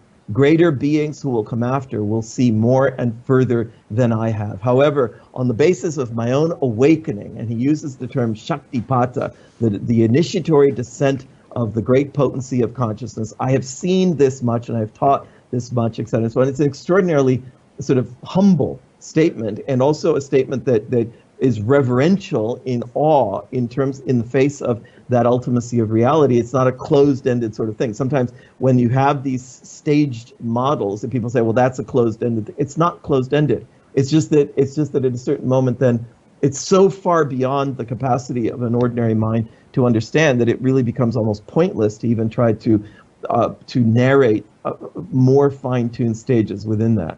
And I think that, the study of great beings and masters and so on, it's often, you mentioned it before, and I agree that it's often the case that a master will say, well, this was when I achieved full enlightenment. Then if one studies the life of that individual, one sees that they kept on growing, they kept on modifying their teachings, they kept on evolving further and more expansive and also more subtle expressions and articulations of the whole matter, and that then also reported other things transpiring within the field of their awareness that do not correspond to a notion of kind of a static end station in which then everything comes to an end in that way. But yeah, and you just actually mentioned an important example of that. I want to make sure people caught that. And you referred to self-realization, but that doesn't necessarily imply appreciating the full value of the objects of experience. Exactly. That's right. One might, and there's a sort of a unified quality to that self-realization that one might think this is it, this is non-duality. Right. And yet the whole relative creation is seen as separate from that, and is not still stula. Yeah, and it's not seen in its ultimate value as being the very same stuff essentially as the self which has been realized. That's right. And so it's more of a duality than we had to begin with, in a sense. Yes, it is. It is a real duality, and that's exactly right. And the thing is, you see, now coming back to Tantra, and people saying, well, what's the definition of Tantra? One of the ways to understand the evolution in the historical sense of, you have the sort of the classical yoga as one of the 6 darshana, Shad Darshana systems, and then you have almost parallel, but moving on centuries afterwards, the evolution of the Shaiva Tantra, is the difference between forms of practice that are primarily introversive and going inside versus forms of practice that were primarily extroversive. The whole basis of the tantric curriculum of initiatory and esoteric practice was based on the notion that all of the prior stuff, it's kind of like a person, in order to learn calculus, they need to know some basic mathematics, they need to know some algebra, they need to know some trigonometry and so on. And only then can you begin to understand calculus, the higher calculus, or whatever higher forms of mathematics even exist in all of that. You have to have that foundation so that the dualistic rising to the Atma Vyapti, which could be, I know there are people who want to depict Kaivalya in different ways, I bow to them, but I'm just saying, it seems like a sort of a prima facie reading of Kaivalya is this state of the separateness of the Purusha from all of the prakritic structures of the individual body mind, that forms a platform and foundation in which now practice that's going to happen is going to be extroversive. In other words, that there's going to be a movement from the Purusha into the Prakritic, which is not really kosher within it's not really permitted within the classical yoga system. The movement of consciousness that begins to breach the separation of those two, and that extroversive movement is really the heart of the higher forms of practice in the tantric tradition. Is one of the I'm sorry, you have a question? Yeah, I want to make sure people understand what you mean by extroversive movement. And Kaivalya means alone, right? Mm-hmm. Yeah. Okay. So if you're kind of alone in the self, and yet there's this whole relative creation that you haven't engulfed within that wholeness of the self, then you're not alone. There's somebody else breathing down your neck, exactly. The whole universe. And so this extroversive, if that's the word you used, immersion, or is that the way you said it? Yeah. It would seem to me to be a bleeding of the oneness of the self into the diversity of creation. And it's not like it's emanating out from us into it. It's that we're kind of realizing more and more and more subtly and deeply that the creation in its essence is the very same thing that we are in our essence. And so when that's fully realized, then there's only one totality, and all diversity is subsumed within that. Right. Beautiful. Exactly. And that's what you see in terms of, I mean, there are beautiful ways that this gets taught and expressed in the Shaiva tradition. One is in terms of these different terms for the goddess force of consciousness. And so they say, look, the operation of the goddess force of consciousness can be narrated in terms of 4 forms of the goddess. The first of these is called Vama.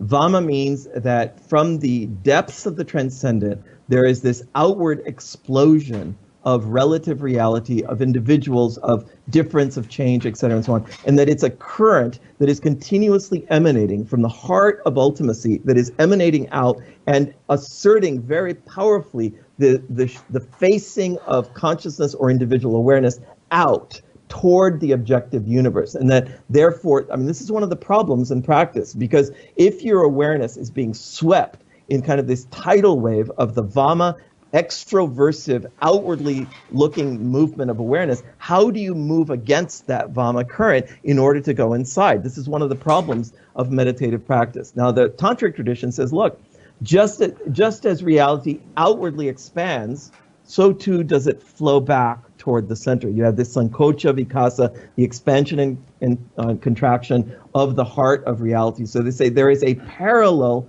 current, and she is called Jyeshta. Jyeshta means senior or prior. The movement of the Jyeshta current moves from the stula or surface level of reality back toward the heart of consciousness and into the transcendent. And the idea is that if you can locate that current, it's like placing a little canoe in a river. It will flow effortlessly on that current back into the absolute. So it's not a question of fighting. You know, sometimes I use these silly analogies in talking about this. You know, the Vama current, it's kind of like trying to go up the down escalator. You have a down escalator that's moving everything out, and you're trying to go against the flow of that, and it becomes a notion of a battle, a war. It becomes effortful. It becomes difficult. Actually, it becomes impossible. It's not possible to counteract the impulse of the Vama current. She is so strong that in that field of reality, she will always flow everything out from the absolute down into the specificities of the relative. So the question in practice then is, how do you locate the inception point of the Jyeshta current that will move from stula, the surface, into the subtle, into the subtlest, and into the transcendent? And how do you find that current? It's the secret esoteric current, and so on, and that's at the very center of initiatory practice in a certain sense, the Jyeshta current. Now, that doesn't end there, however, because the tradition says then, as you cultivate the movement of awareness on this extroversive Vama current and this introversive Jyeshta current that rises in and more subtle and takes our attention to merge into its source in the absoluteness, there is a third current called the Raudri current. The Raudri current is a higher level extroversive current that flows down from the absolute, transforming and transmuting all of the tattva structures that it encounters in this way. And that the Raudri current is really, in a certain sense, the heart of the whole tantric enterprise of transmutation and divinization. As practice begins to activate this higher flow of the Raudri current, a flow of non-dual embracing absoluteness is somehow paradoxically flowing into you to encounter your buddhi, your pre-egoic awareness, your ahankara, your individual identity assemblage point, your manas, your operating mind, your buddhindriyas, your sense capacities, your karmendriyas, and then eventually the tanmatras and mahabhutas are all being bathed in the extroversive flow of transformational consciousness. And that this is one of the meanings of the Kundalini Shakti. In other words, that the Kundalini Shakti is understood here as this transmutational, spontaneous force that is flowing out and down. It's one of the reasons also people say this term Shaktipata. Why is it descending? Because it is descending from the absolute to embrace and enclose and hold our individuality, but in that sense transmuting its functionality, radically transmuting its functionality. Because before we were talking about householder practice, we are saying this is the essence of the third form of, we have the Srishti form of householder practice, which is radical creativity, the Sthiti form of householder practice, which is radical stewardship and protection, as it were, the protection of everything in life. We have to protect things and maintain them in a certain way. And then radical transformation, and that this Raudri current then is what is at play, particularly starting at the level of this attainment of the Vyapti, and it begins to bathe the individual structure in such a force of transformative potency of consciousness that it is radically transmuting the functionality of the mind, of the ego, and of the senses from contraction, limitation, narrowness, and overshadowing of ignorance and so on, to being vessels for luminosity, vessels for extraordinary capacity, vessels for highest possibilities, vessels for extraordinary natural virtues, vessels for inspiration and insight and wisdom, vessels for every possible form of outward expression. And that this Raudri current then, in a certain sense, is at the very core of the higher stages of what the Shaiva Tantra path envisions with regard to this whole process. Within that then, we begin to see the objects in a higher meaningful glow and a higher level of their profundity, of their sacredness. Life begins to reveal to us that what appear to be ordinary, sort of just ordinary objects of a crude sort are not that at all. That it's stripping away the superficiality of things, beginning to see the value, the deeper value, the deepest values. And within that, we begin to catch glimpses of what could be called, in the tradition says, the Divya Chakshus, or the divine eye, or using this word, as Maharshi used it, the celestial value, or the highest value within the relative structure of reality of everything. We begin to see everything in the glow of this exquisiteness of such an extraordinary sort. And this is part and parcel of the tantric teachings when they talk about the rasa, or the flavor, the nectar of everything, and tantrikas as rasikas, people who taste both the celestial and also eventually the non-dual within every experience of life altogether. And so, I mean, they're exquisite teachings within that. Yeah. It is, yeah. Anyway, beautiful. There's much more, yeah. I got goosebumps a couple times while you were saying all that. I hope people really tuned into what you're saying, because it's extremely important and amazing. And here's a little sentence from one of your books which kind of recapitulates and encapsulates what you just said, or part of what you just said.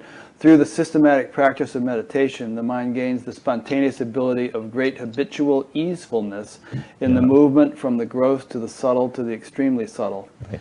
And I know you're familiar with the notion of natural tendency of the mind to seek a field of greater happiness, and these subtler realms being intrinsically more gratifying or charming or fulfilling. So the type of meditation you teach, does it take advantage of that tendency? Precisely, and that's why it's effortless? Yes. So I talk about it in terms of three different values. I talk about the spurata value, which is the luminous, the pulsating incandescence of the light of consciousness. Mm-hmm. The light always expands. It always moves toward more and more. Light is not static. It's not something that doesn't. So consciousness, as the Mahaprakasha, as the great light, then is shaping itself as our individual awareness, but the inherent, what in Sanskrit is called the swabhavata. What is the inherent nature of the mind? This is the question that the Shaiva Tantric tradition asks. It says that what is the swabhavata? It says just like the swabhava of fire is heat, just like the swabhava of the flower is its perfume, so too the swabhava of the mind is that it is expansive in its character, vikasa. It is always moving towards something more, or it wants to move towards something more. And the question then is, what is the directionality for that movement toward expansion going to take? And is it going to move on the Vama current out toward more and more acquisition, more and more possessions, more and more external experiences of a sensory sort at the surface of life? And or is it also going to move in terms of this expansiveness of the interior states where we begin to understand? You use the word charm. It's a very beautiful word. The tantric tradition says just the intensity or pulsation of the Shakti increases as you approach that absoluteness. It's like the sun in the sky emanates heat. As you get closer to the sun, it gets hotter. So as you get closer to the self, the intensity of the ananda or bliss value of the absolute increases. And as our mind registers that, the mind spontaneously wants to get absorbed within that. So the swabhava of the mind in this tradition is this spurata value that says it's expansive in its character. We can say it goes toward more and more because of these explanations that the tradition says. And as a result of that, eventually we experience, I mentioned before, hridaya vishranti. We learn how to repose or rest in the heart. Here, heart not meaning the physical heart chakra, but really in the absoluteness itself. Now, within that also, then, there's lots to talk about here, but there's two other values, the soma and the spandana value. The soma value is really the inherent nature of the body. What is the nature of the body? It is the livingness, the vibrancy or throb, what's called in the tantric text, the kshoba, the throb of life within the body is such that it is always moving to try to replicate and maintain the highest degree of wholeness that is possible to be maintained within a living structure. It may not be absolute wholeness, but what is the highest degree of relative wholeness that is possible to be maintained within the physical body? And that's the swabhava of the living body. It has that swabhava because of the presence of consciousness. Once consciousness departs, we know that wholeness is not maintained, and the body will then go back to its constituent 5 elements, etc., and so on, at the time of death and the decomposition of the body. So it is the presence of consciousness and of this, what we could call the soma value of wholeness, that is constantly operating. How do we increase the field of functionality of that soma value within the physical body? See, that's part of the question of practice, because as that value increases, it goes to work doing all of those things automatically and spontaneously that it needs to do within the body, and that therefore it's one of the really beautiful insights of the Tantric Shaivite tradition is they distinguish between what they call natural and spontaneous practice versus artificial and synthetic practices. They're both categories of practice. But they're saying that the higher, it's in Sanskrit, it's called akritrima. What are those practices that harness the natural inherent nature of the body and the mind, such that then they function not on the basis of individual genius or skill or predilection or taste or whatever, but they function by harnessing that the inherent nature of what is there, the swabhavata of the mind, which is its spurata value, this incandescent pulsation, the swabhavata of the body, which is the soma value. And it is that increased range of operation of the soma value, which then goes to work, basically doing, you were talking before about the releasing of everything that's been accumulated inside, et cetera, and so on. It's an extraordinary understanding of the autonomous, spontaneous nature of this natural intelligence of the body, given a wider range of operation, doing automatically what is necessary to transform and transmute, rather than having us have to, people sometimes talk about, I need to clear my chakras and this and the other. Also, it's like, no, that should happen automatically. It should happen as part of the natural sort of housekeeping. The third value. And it's like saying, I need to digest my sandwich. Exactly. Try doing that intentionally. Exactly. I need to get some blood down to my toe. Exactly. That's exactly it. Or you have a scar, you have a cut. What is it that heals it? You see, there's a natural intelligence that's operative within there. Just give it a wider range. That's called the soma value. So anyway, there's lots more to talk about that, but it's It's great stuff. I want to accomplish a couple things in the remainder of our time together. One is a more thorough discussion of what you're actually, well, you've given us a good explanation just now, I think, of the mechanics of your the meditation you teach. Yeah. In terms of its basic principles. Maybe people would like to hear something even more specific. I mean, do you teach mantras, or what do you do? If you would like to say a bit more, like, and since I've just asked this question now, let me go ahead on that if you'd like. And what more can you tell people about the nature of the practice, the routine of it, how much do you do it, how often, how long, and even if you'd like to say what's involved in learning, what does it cost, how long does it take to learn? Right. Yeah, sure, of course.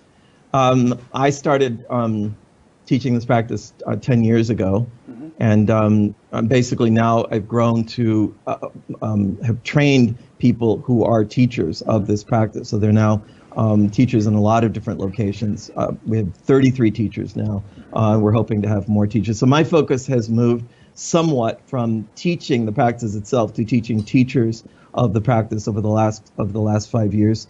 It's been a very, very beautiful investment in very wonderful individuals who've come forward to teach it. Yes, mantra is at the very center of it, but it is an understanding of mantra that's quite nourished and sophisticated in terms of what the tantric tradition wants to say. Mantra is not fully contained in its constituent phonemes, or what are called varnas in Sanskrit. The phonemes are like the outer covering of the mantra. The tantric tradition speaks about what's called the mantra virya, the potency of the mantra.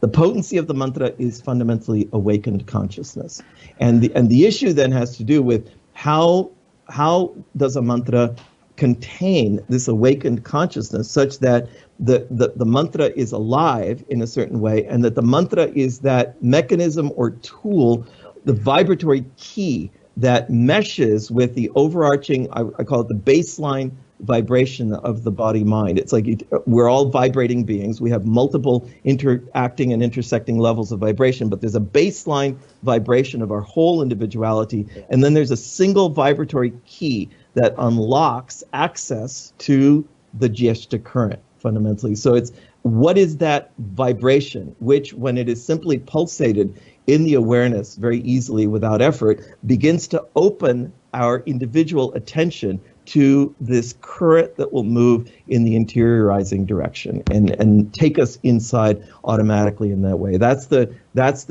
fundamental structure. It's learned in a 2-day process, basically, over the course of 2 days. Somewhere in the range that from $400 to about $600 to take that course. There's a 18-month process of support and study. So it's not just the weekend or the 2 days of study. We have a whole system set up for supporting people in their first stages. And for me, it's just very crucial to offer people support in the daily practice of meditation. It starts with about 15 or 20 minutes, can move up to 45 minutes as people advance more and more.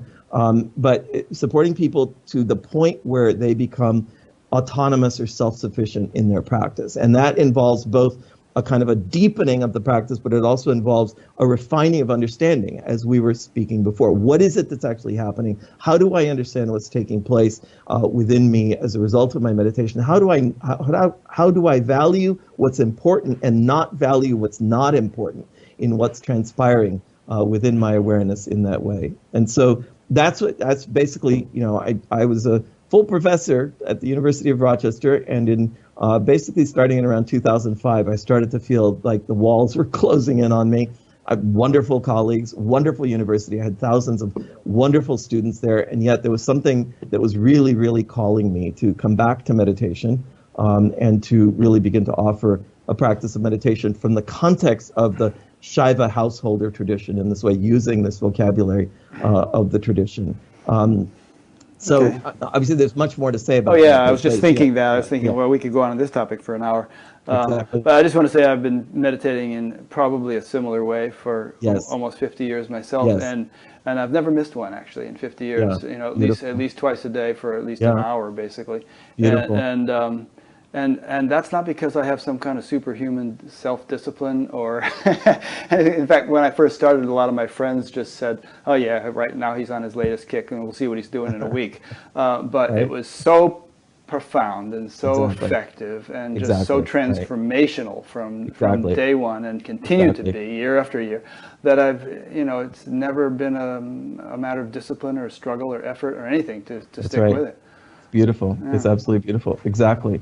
That's exactly it. And that's what, wanting to offer people in different modalities. There's different branches, there's different schools, et cetera, and so on. But that understanding of the akritrima, of the natural, spontaneous practice that functions not on the basis of our skill or talent or belief or predisposition, but is really an opening to an existing current of consciousness that we can begin to travel in, and that will embrace us, and that takes us in, and that is really delightful and sumptuous in its inner experience, extraordinarily fulfilling and nourishing, and also extraordinarily refining to everything that we experience after and during our daily life as a result of our practice. It's really beautiful. Yeah. Exactly. I mean, it's such a sweet and fulfilling experience, and like you said, that whole thing you said about the word started with an R.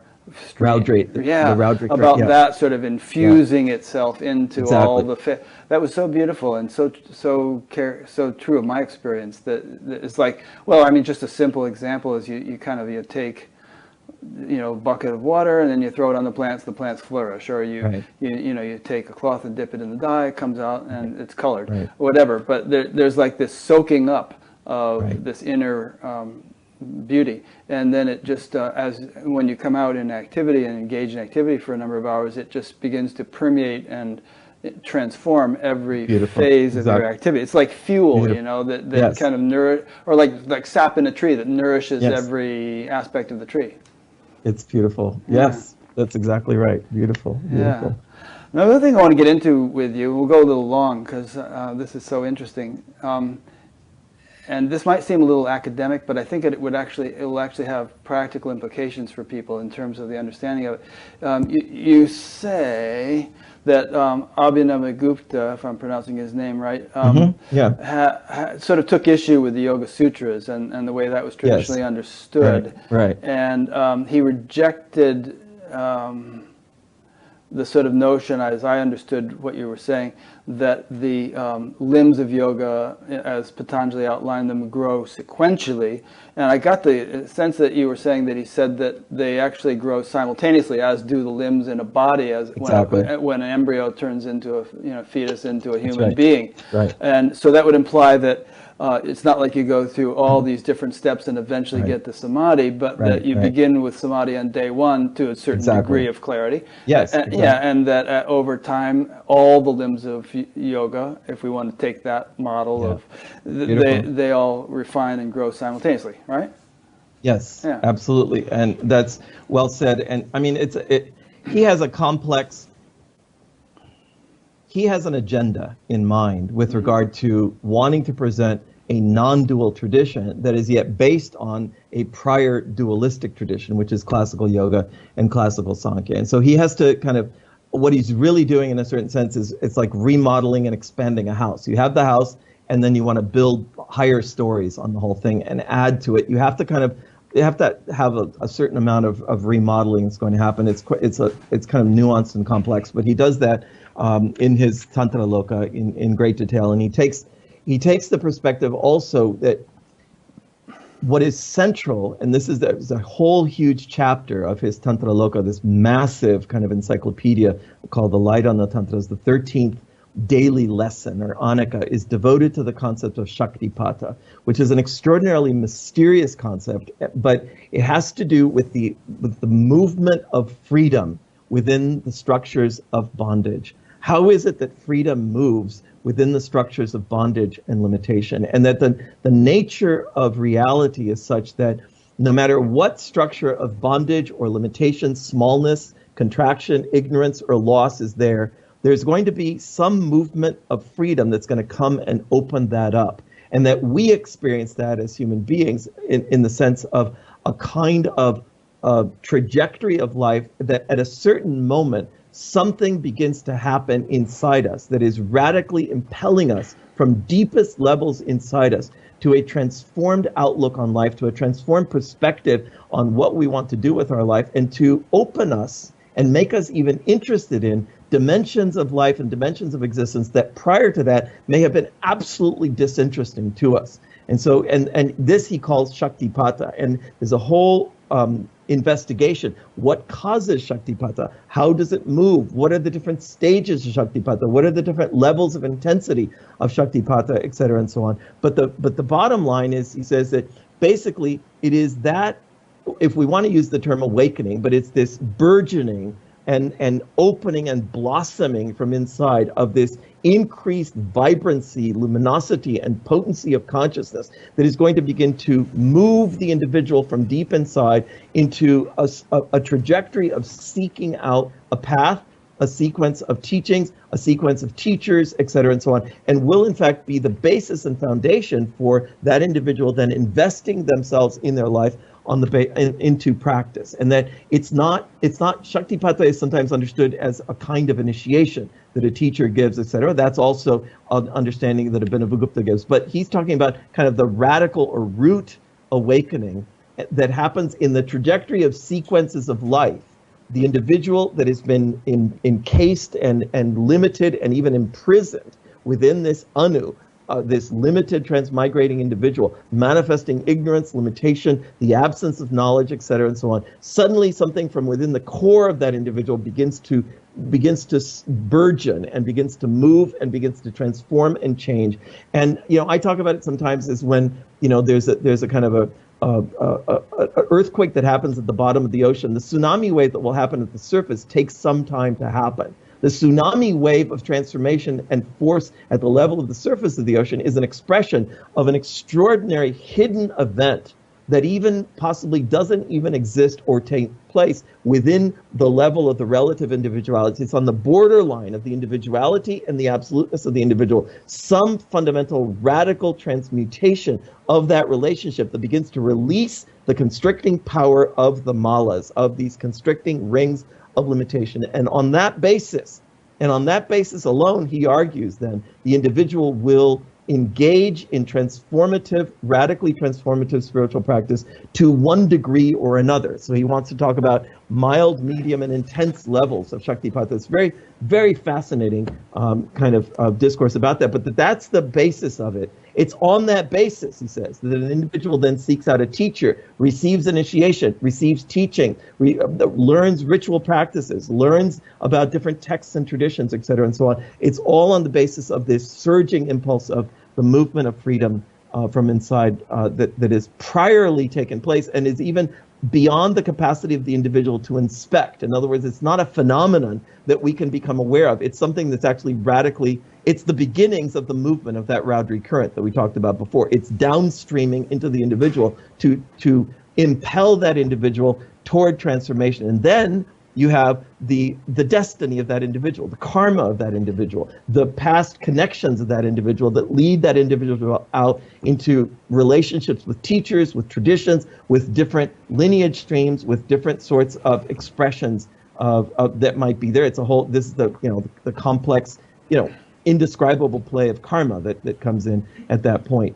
of destiny of the individual led in a variety of different traditions. But it's a very, very important concept of Shaktipata that is at the center of the whole thing. And there also, see, the Patanjali in his Yoga Sutra sutras, and also in the various commentaries, the Vyasabhasha and so on, of the Yoga Sutra, there is no explicit concept of grace in this text. Later commentators have wanted to read it back in, mainly because then the evolution of the Shaiva tradition that popularizes this notion of grace. But there is no notion of grace. It's basically the notion that says, well, just the individual begins to practice through assiduous and prolonged effort, as the Yoga Sutra says. There is a speed of attainment, etc., and so on, and all of that. That's also one of the radical remodelings, in a certain sense. He has to make a place for this concept of Shaktipata that is there. Yeah, well, God helps those who help themselves, right?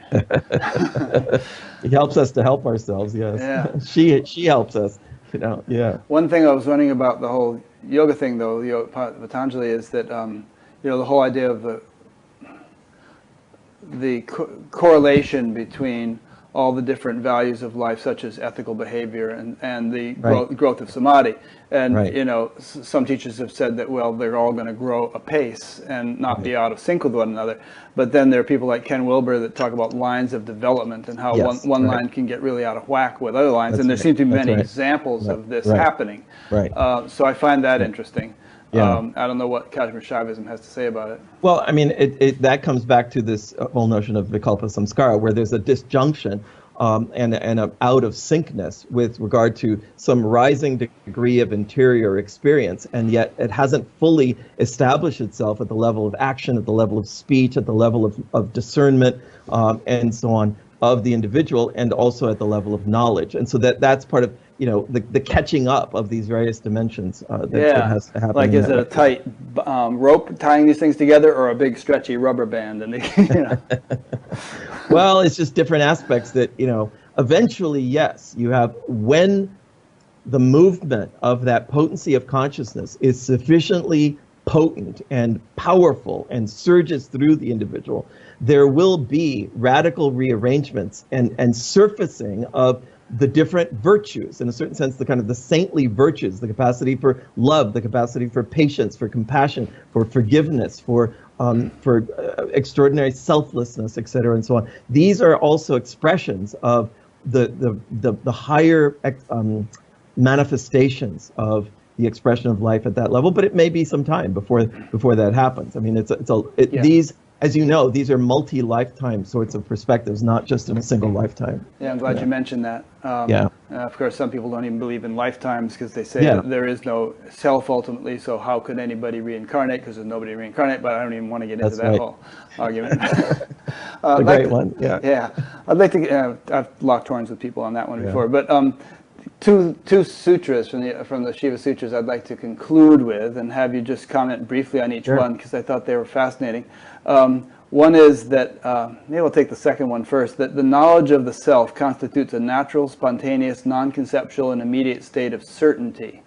Yeah. And the word certainty kind of jumps out at me, because a lot of people talk about, you know, being so open-minded as to not be kind of plagued by doubts, but not be trying to be, like Nisargadatta said something along the lines of that the ability to appreciate paradox and ambiguity are signs of spiritual maturity. Yes, so that seems to kind of contradict a little bit the word certainty.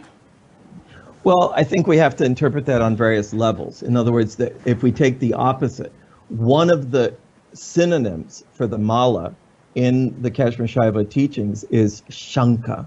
And shanka is most commonly translated as doubt or hesitation, anxiety or fear or uncertainty. And so it's not just certainty of knowledge, it's a state of doubting yourself fundamentally, of doubting everything about life, of doubting the universe, of doubting God, and so on. And the notion of certainty in that beautiful sutra that you just quoted from the Shiva Sutra is not about, it's not necessarily just about an intellectual certainty that chooses one thing over another. It's about a certain kind of knowledge that is so immovable and steady that, yes, it can encompass within its breadth and steadiness the apparent paradoxes. I mean, you know, when you're dealing with ultimacy, you're dealing with inherent contradictions. The absolute is that about which contradictory things can be correctly asserted. You can say it's empty and you can say it's full, and they're both true, you see? And so the question is, you know, it's not about saying, well, you have to choose one of those alternatives. It's about saying, what is that state or level of consciousness that is so steady? The Sanskrit word is dardya. It's immovable.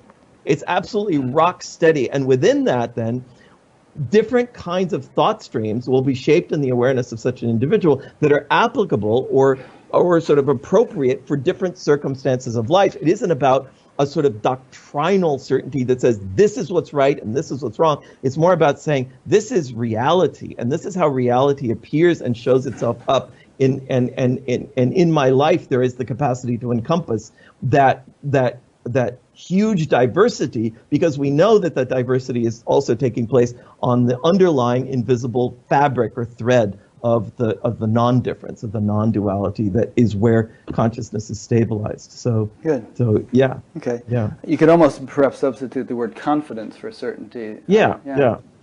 Okay, so the final one, this would be a nice one to end on. It's really sweet. The stations and stages of yoga are marked by the experience of surprise, wonder, and blissful astonishment. I love it. I know. Isn't that awesome? Vismayo. It's beautiful. Yeah. Vismayo Yoga Bhumika. It's one of my absolute favorites, top favorites you picked. So thank you for that. It's this clearly. First of all, yoga here doesn't mean asana practice or just the practice of the Ashtanga or whatever. Mystical it's really the whole, union or whatever. exactly, the whole path. Yeah. And the notion of bhumis or stages here is what we've been talking about with regard to these stages in the evolutionary growth of consciousness and the solidification of higher and higher, more evolved and more refined states of the whole thing. And that within that, then, it's also, we were alluding to this, from a lower level, it is impossible for us to fully comprehend, envision, understand, or imagine what is going to transpire and reveal itself as consciousness grows from that lower level to a higher level of consciousness. Therefore, what happens is that in the encounter with that transformational process, as higher states of consciousness are revealing themselves, there will be this delightful experience of surprise, of wonder, of astonishment, of exclamation, of joy, of a certain kind of blissfulness, and also just it's a revelatory quality of seeing something that you've never seen before, understanding something that you've never understood before, and experiencing something that is beyond the sort of the range of ordinary experience up until then. So vismayo, it's a beautiful word, and smaya in Sanskrit also means smile. It brings a smile to the face. It's a smile of delight, of joy, of ananda, of happiness. Yeah. One of the reasons I like that verse, and one of the reasons I like this whole conversation we've been having and everything that you work on, is that I feel that a lot of times enlightenment is kind of dumbed down. I mean, you hear people saying things like, oh yeah, enlightened people can be depressed, they can be prone to anger, they can, be into drinking or, whatever. And, somebody I interviewed a couple of years ago recently committed suicide, and he had because he was suffering some rather severe pain, but something that perhaps could have been solved. But his feeling was, I'm going to get a new body. This one's not working out so well. No. And it really confused a lot of people. They think, how could he do this? How could a person who's supposedly awake do this?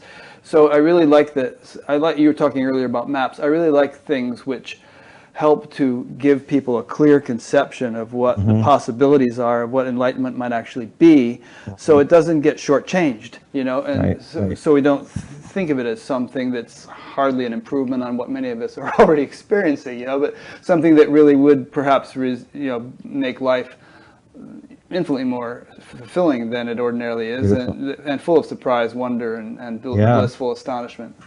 Well said. Beautiful. I love it. Exactly. I couldn't agree more. Exactly right. Great. Exactly right. Yeah. Well, I better wrap it up because you and I could go on all day. So thank you so much, Paul. I've really enjoyed this conversation. As I I'm knew so glad. Yeah, it was great. And I think a lot of people will really enjoy it. And they can go to bluethroatyoga.com and find out more about you, get in touch, figure out how to learn your meditation.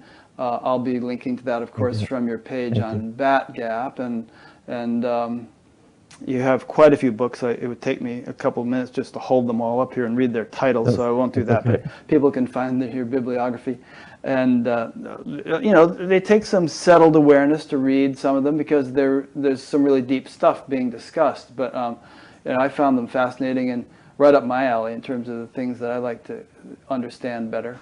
And I'm glad. I think, very glad. Yeah, many others I think will too. So that's it, I guess, for wrapping up. Yeah. Well, it's beautiful work that you're doing, Rick. It's really admirable, and it's really just admire what you've been doing and bringing out these conversations. And it's a great opportunity for people to hear so many different perspectives and points of view, and to really consider for themselves. And for me, it's always this notion that says each person really has to find that inside themselves. They have to decide for themselves. It's not about sort of, what any one teacher or text says. It's what ultimately resonates inside. So having access to a great variety of points of view, perspectives, arguments, understandings, experiences of life, and so on, it's very rich and enriching. And so it's beautiful work that you're doing. Well, it's really, congratulations on everything you're doing. Yeah, you were talking earlier about the sort of the hierarchical nature of the teacher-student relationship, and maybe we're at a time where we should be kind of more self-sufficient and so on. And I was just thinking about that, and that we should culture discrimination. I mean, we should hold teachers accountable. We shouldn't. We should have the maturity not to get suckered in by something that's going to waste our time and money or lead us astray, and so on. And I think people are realizing that as the decades progress and everyone becomes more experienced, sometimes through the school of hard knocks, but but maybe some of those hard knocks can be avoided as we evolve as a spiritual culture. It's beautiful. Yeah. Well said. Okay, so you've been listening to another interview on Buddha at the Gas Pump, number 417 or something, and we'll keep cranking them out. It's not, you referred to it as work. It's not work. It's although delight, it's great delight. It's play, although there's some work behind the scenes. But so we appreciate your listening or watching. Go to the website and see what's there. You can sign up for the email notification you can sign up for the audio podcast. There's a donate button, which we rely upon people clicking from time to time, and many other things. Just explore the menus and stay tuned for more. Thanks, Paul. Thank you so much. Thank you so much. Thank you so much. You're wonderful. welcome. Wonderful to talk with you today.